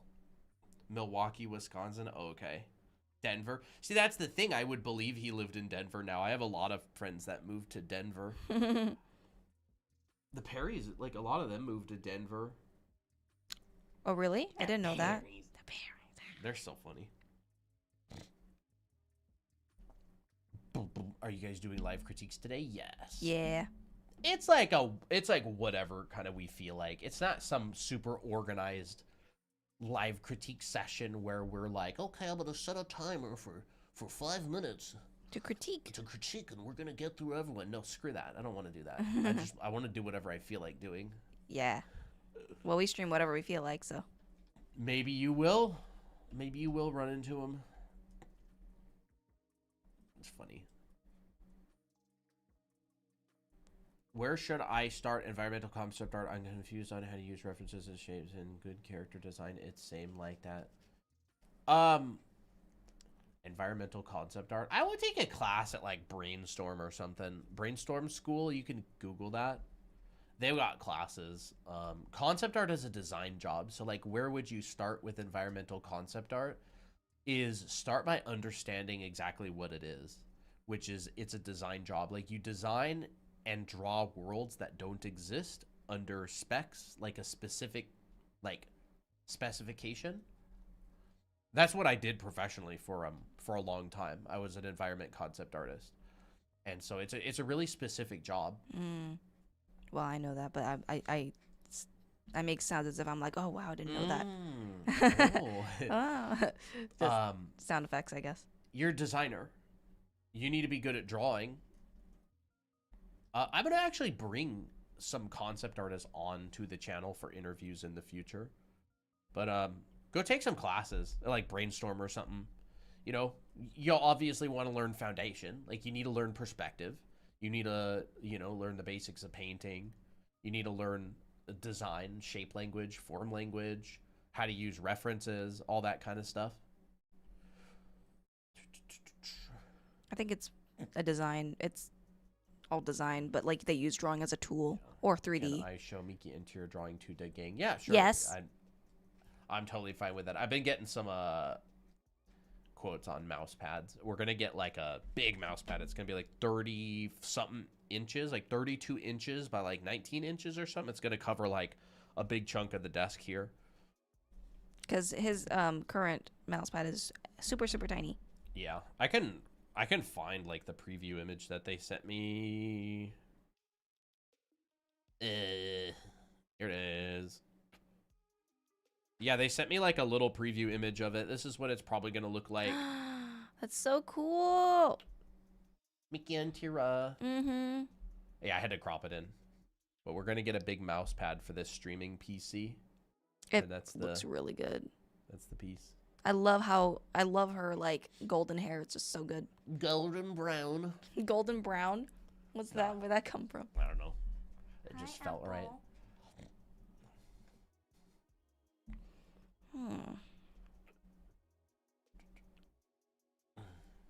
Yeah, draw a bunch of cylinder and box people in different perspectives from reference. Like, find reference images and draw them out with simple forms. I'm about ready to wrap up soon. I'm kind of tired. Yeah, me too. We're both sick at this point. So I think we're probably gonna wrap up. I need some with charging. We do stuff. want to do more of these, though, Yes, by the way. I do like doing this. It actually feels. My ears. I really like doing critiques because it helps me with like being more eloquent with how I teach and also like what to correct. Apple. Oh, you're very close to the camera. Good. Hi, baby Jack. Guys, you wouldn't know what happened. We had to brush him for 10 minutes. 10 minutes straight. 10 minutes straight, and finally his shedding like just kind of stopped. He was just, every time you pet him, just puffs of like old fur would come out. And we're like, but we brushed him. They're like, no, you got to brush him for like 10 minutes. Multiple rounds. Filling the whole like glove. We have this brush glove. There is so much It was just so much hair. You could create a new kitten with that hair.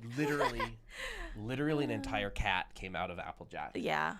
Came out of his back. And now finally, he doesn't actually shed nearly as much. now that all the old fur is gone. Bro hadn't been brushed in 10 years. He's only 1 year old. Oh, he's been activated. He's gonna come and wreak havoc now. Hi. Hello. Hello. Look at you, big fluffums. Whoa. He's like, let me go. Oh, oops. That was kind of dangerous. What? I grabbed his foot and he kind of jumped and nearly hit the keyboard. I was like, uh-oh. Look at that. Short-haired cats shed more than long-haired cats? Really? We should have gotten a long-haired cat. Just all gets stuck in their fur and doesn't come out.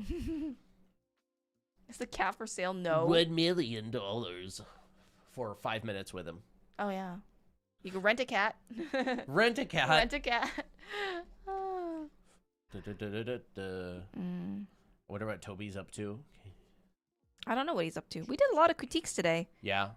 We started off strong with this one. I really liked this one right here. Yeah. That was really honestly fun. That's probably one of my favorite critiques. I think a lot of the time students don't really understand the critiques that much. There's kind of multiple kinds of critiques, right? There's like, there's like, fix my artwork for me, please. And then there's like, it's like teach a man to fish, give a man a fish type thing. Like I'm much more teach a man to fish. Like I'm not so much like fix a single image as I am like, how do you move in the direction of improvement? You know, Christina and I, like, we're obsessed with foundation, form drawing and perspective, exercises that help you get better, you know, color theory, doing still lifes, studying references, using an effective process. So all of our critiques are going to come from that, like foundational things.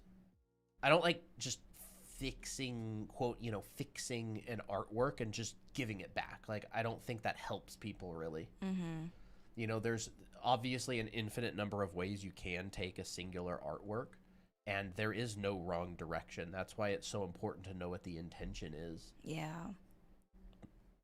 You know, one right direction is like another intention's wrong direction.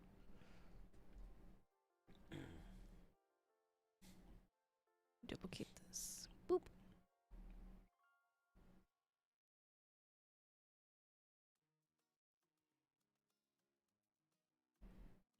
You know, and contrary to popular belief, a lot of the time people don't know what they need.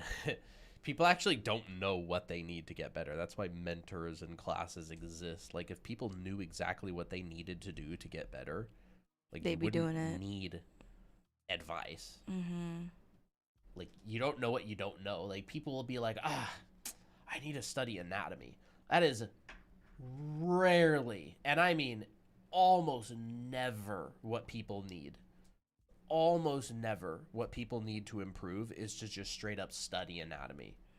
Like, learning the muscles. Or I should say, the most important thing that people need. And it's funny I say that because we're running an anatomy class, but it's more of a figure drawing class. It's like, I think anatomy is not all that helpful unless it is taken with consideration to the whole body.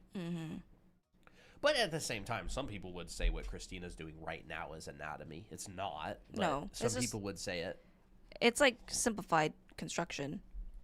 I mean, like, I would teach anatomy, but like I would say do this first. Like, okay, well, I'm always like hesitant to say do this first before doing anything else. Where like, on the website is the sign up? It's gonna be like the teal button. You go to Draw Anime. Drawanime.com. Drawanime.com. It's on that page, the link in our bio page. Yeah, and it's going to be the teal button. It says Live Anatomy and Figure Drawing Feb 2026. And you can click on that, and that'll be the page that you can go sign up. Does splash art need strong anatomy? Not really. Like, you definitely want to know basic anatomy. Yeah, to, like, manipulate. Like, okay, think of it like magic, right?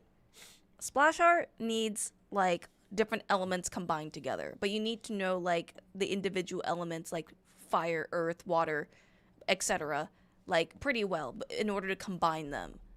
So, like, if, like, you would need to know, so if anatomy is like fire magic and it requires some fire magic inside the illustration, then, I mean, like, yeah, to some extent you would need to know it for the most part.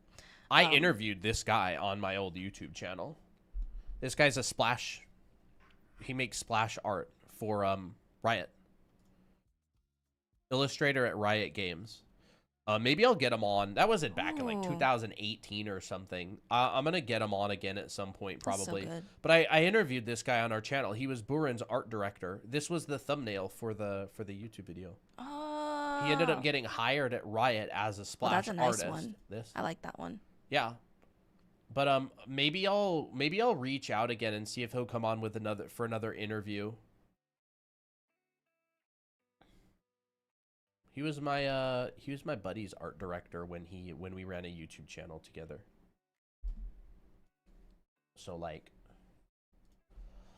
its anatomy is not super heavy in those. Like, there's hints of anatomy. Yeah. Right?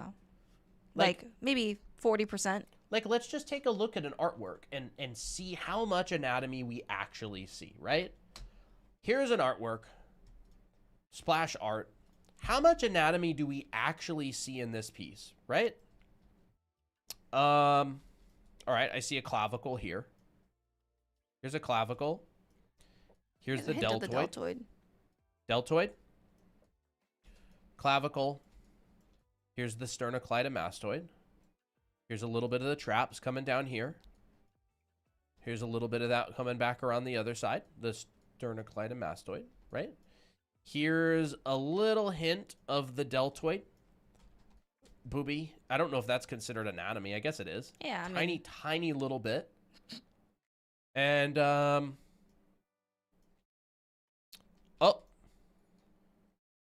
Here's your ulna. oh yeah. Here's the ulna on the wrist, right? That little teeny tiny bump there. Boop.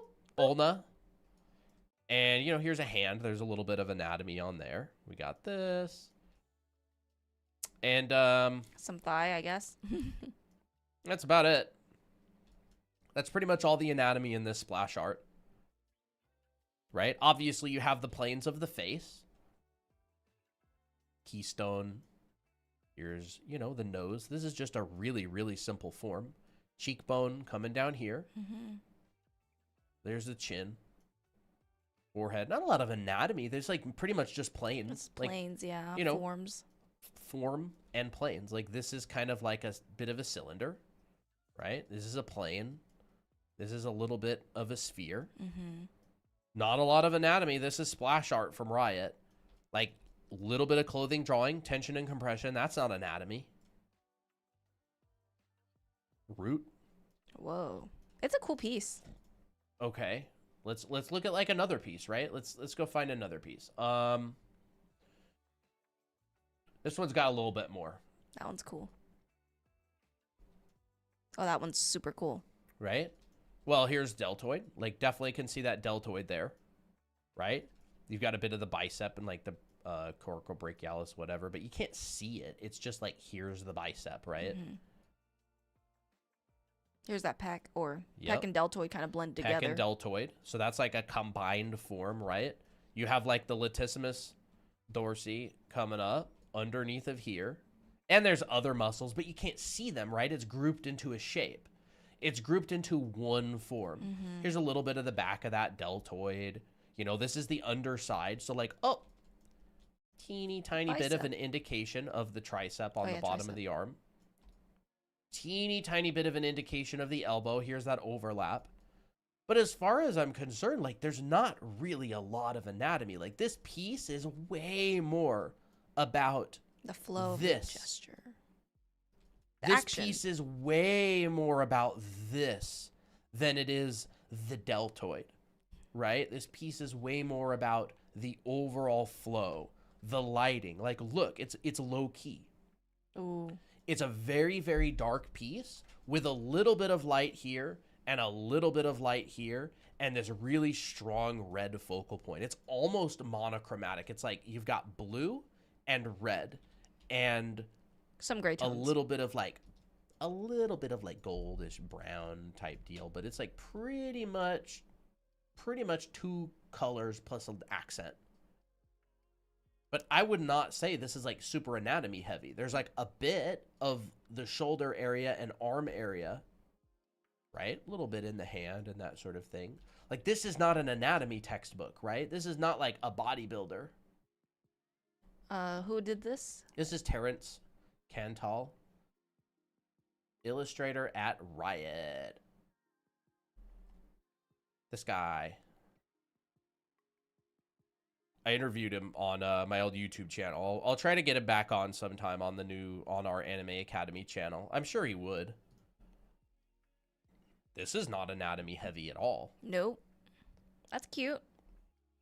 He's a fun guy. When we interviewed him, they were actually in the office together. So Burin and Really? him were sitting together in person, yeah. Oh, But it was a long time ago. He didn't work for Riot back then. I see. No anatomy in here, really.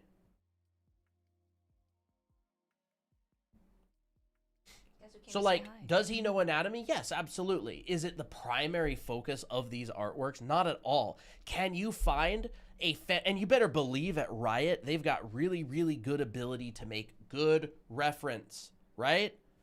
You can get a reference of someone doing this. Ooh. We were taking a class by Ramon Hurtado, and he was saying, like, knowing the basics of anatomy is great. For anything else, just find reference. Like you can find, you don't want to work without reference anyways. These guys use so much reference. You have any idea? They literally, like Riot's a huge company. They have like literal photo shoots for projects with models lit to make this kind of stuff. They don't just whip it out from their imagination. No, they don't. They're super, super, super smart, and they don't just pull everything out of their butt. Like they actually get specific reference. Like, oh my gosh, in movies and in games, they've got like motion capture and hire models and light them and all kinds of stuff. It's not like these people just memorize all of the anatomy and draw it from any angle they ever want. Like, they don't need to. You have reference. You have the ability to find reference, to collect it. That's how they work. They That's focus really cool. a lot on their foundational skills. This is so cute though, bro. I know. They focus tons and tons and tons on their foundational skills. So that they can do this with reference and Exactly. create the piece that they need to create. That's adorable. It's like I love that. Miko. Yeah. I'll have to reach out to Burin and ask if he's still in contact with him. Maybe I'll do that. Maybe I'll message him now. Oh, okay. Where's Burin? I'm Probably just way gonna down on forget. the list. Rudes.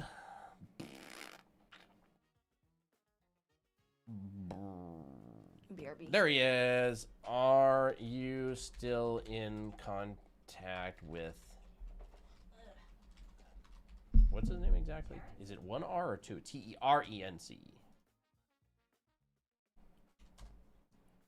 All right, I sent him a DM. And I'll see if he is still in contact with him.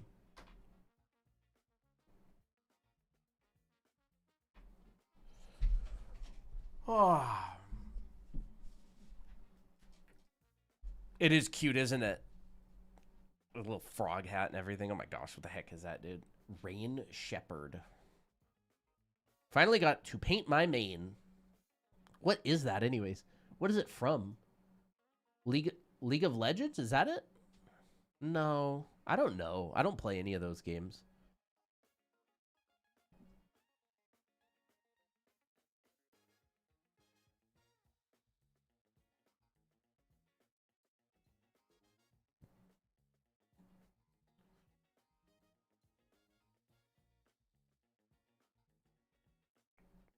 What did Christina say? She's going to the bathroom? I didn't listen. Bum, bum, bum, bum, bum, bum, bum, bum. Oh. I want to see Poppy. This is her.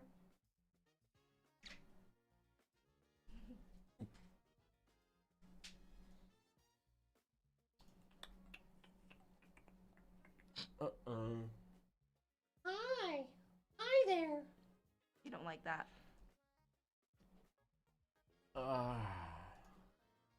My master said proportions are more important than anatomy because you cover it with clothes. I have no idea who your master is. But, yeah, I mean, simple volumes and proportions are pretty much all you need to draw characters. You know, you'll see a hint of anatomy here and there, but it's not a lot.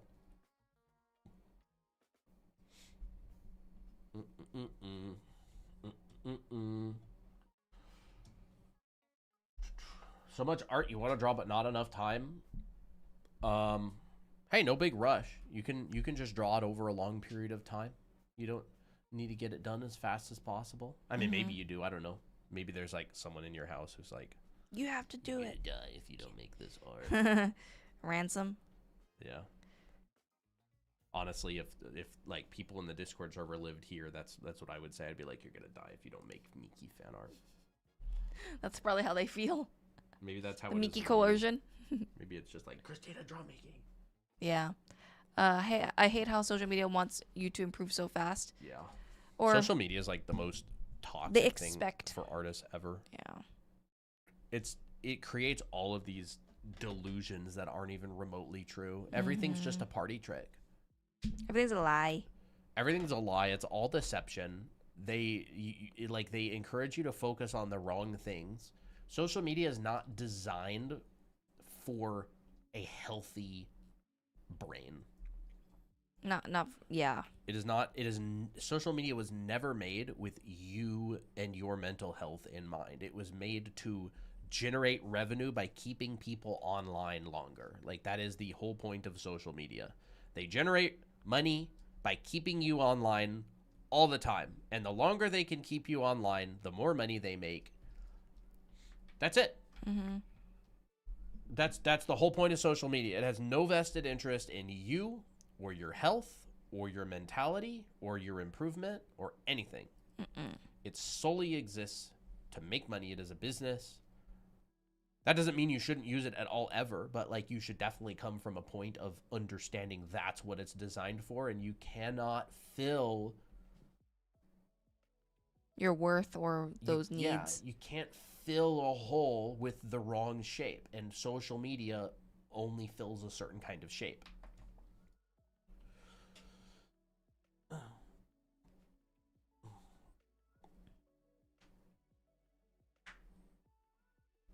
Hard drawing these poses from imagination. I'm not even gonna bother. Now, don't get me wrong, you can find a lot of good friends on social media. I think we built a pretty cool community. Yeah. Well, I think that the foundation of our community isn't about like, improving as fast as you humanly can. Yeah. And it's not even the point of art. Like, the point of art isn't to be like, I'm just gonna draw because I think it's, I don't know, gonna make me popular or something. But people like to draw, and we just want to cultivate that passion.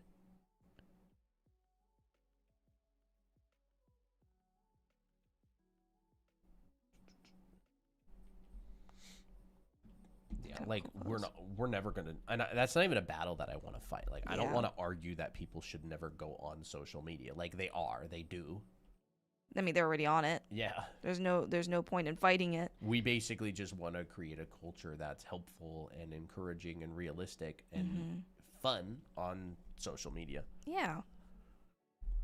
Because it's like, it's super powerful as well. Like, it's super toxic, but not everything about it is bad. Like, There's like good things in it as well. it can be weaponized in a positive way to spread good things.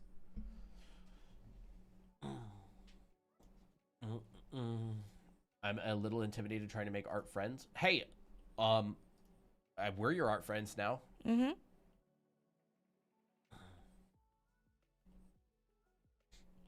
I mean, I think with art friends, it's like, you find people that you vibe with. If you have a similar interest, you're like, oh, I really like this stuff too.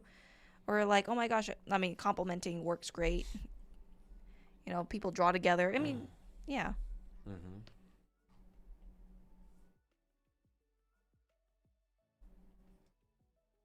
I think a lot of people also become friends through like voice calls. That's what happened to a lot of our community members. They'll just be joining voice calls. All of a sudden, they'll be like, hey, you're kind of cool. And then just continue being there. Yeah. So yeah, there's multiple ways, but it's not perfect or anything. As long as you're not mean, as long as you're not like weird, I guess. Like, I don't know. Oh, that's a fun piece. Here to learn, awesome. Guh. I'm I'm here to go. I'm here to go. hungry. What about you? Not particularly that. Oh yeah, you're hungry. sick because you're you don't have much of appetite because you're sick.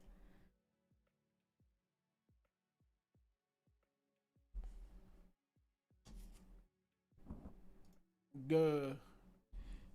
Guh. Guh. Ah.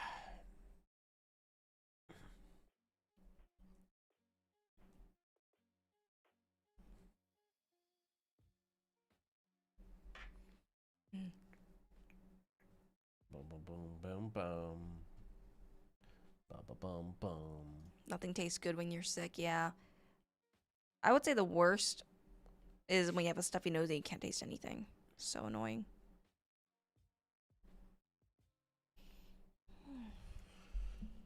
I'm ready to wrap up whenever. Yeah. Chat, don't forget our 20% off sale is ending real soon on the 2nd for Anime Art School. So take it while you still can. This is the code WINTER. So that is our 20% off sale. If you're interested in improving your artwork and having an organized lesson structure and plan for learning things like anatomy and clothing drawing and heads and faces and creating illustrations, like learning different hairstyles, learning dimensional drawing and stuff like that. I feel like Anime Art School could be for you. So it's 20% off with the code WINTER. This is stuff that you learn. These are all demos from the classes, drawing people in perspective and different angles. Really practical assignments. We also have like clothing classes and stuff. We have like I wish we just had like a slideshow of everything, but there's just so much to cover. But anyways, that is that. Usually to make friends, I just offer to design them a cute sonas and pray they love me for it. That's actually a great idea because when you give like that so selflessly, you generally get kindness back, hopefully. Oh, all right. Mm-hmm. Well, everybody, that for me is going to be it. What, you don't like this? It's just... It's fun. No, I love it. I love the drawing. It's just... I love it. The thing that pokes out from that thing Quit that. just makes me like, ugh. W view count? All right, everybody. Have a fantastic night. 3 hours and 40 minutes. That's Wow. wild. That's like our usual length of streams. Oh my You did goodness. such a good job.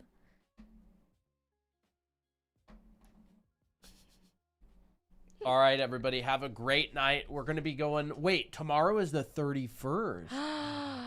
Wait, should we do something for New Year's? Tomorrow's Wednesday. Maybe we should do a New Year's stream. We're both going to be sick, and we're going to be like, New Year's stream. I hope I don't have a stuffy nose. Hello, everybody. We'll do a New Year's stream tomorrow. How about that? That's what we'll do. Tomorrow? So what are we going to do? Does that mean a long stream, or is it just a stream to celebrate New Year's? It's just a stream to celebrate, and then we'll stream Thursday as well. Because we're going to stream the 31st, and then we're going to stream the 1st. Because I don't actually know what New Year's is. I think New Year's is the 1st, right? Yeah, it's the Oh, first. so that's not tomorrow. Well, No. we'll stream tomorrow and be like, bye-bye, 2025. Yeah. Never knew ya. And then we'll go, hello, 2026. You're probably going to be worse. Like, let's be honest. Let's hope not. Let's hope you're going to be the best. 2025 was a great year. Are you kidding me? It was? 2025 was sick. I thought 2025 was kind of rough. We did so much stuff. Yeah, I we mean, did. it was a great year in terms... There was rough patches, but... Yeah, that's true. New Year's Eve. That's what it is. Fox, you're so smart. yeah. Smart. What would we do without Fox? I never graduated high school. You did. Great year for you, maybe. I mean, anybody can have a great year whenever they want if they just put in some right. You Power? can forcibly make yourself have a great year by just practicing. At least you get to the end of the year and you're just like, dang, I'm goated now with art. Mm-hmm. That's definitely something within your control too. Like, you can control that. You don't want to, but you can. All right, everybody. Have a good night. Have a fantastic night. And we'll talk to you at a later undisclosed point in time. Have a good night. All right, fine.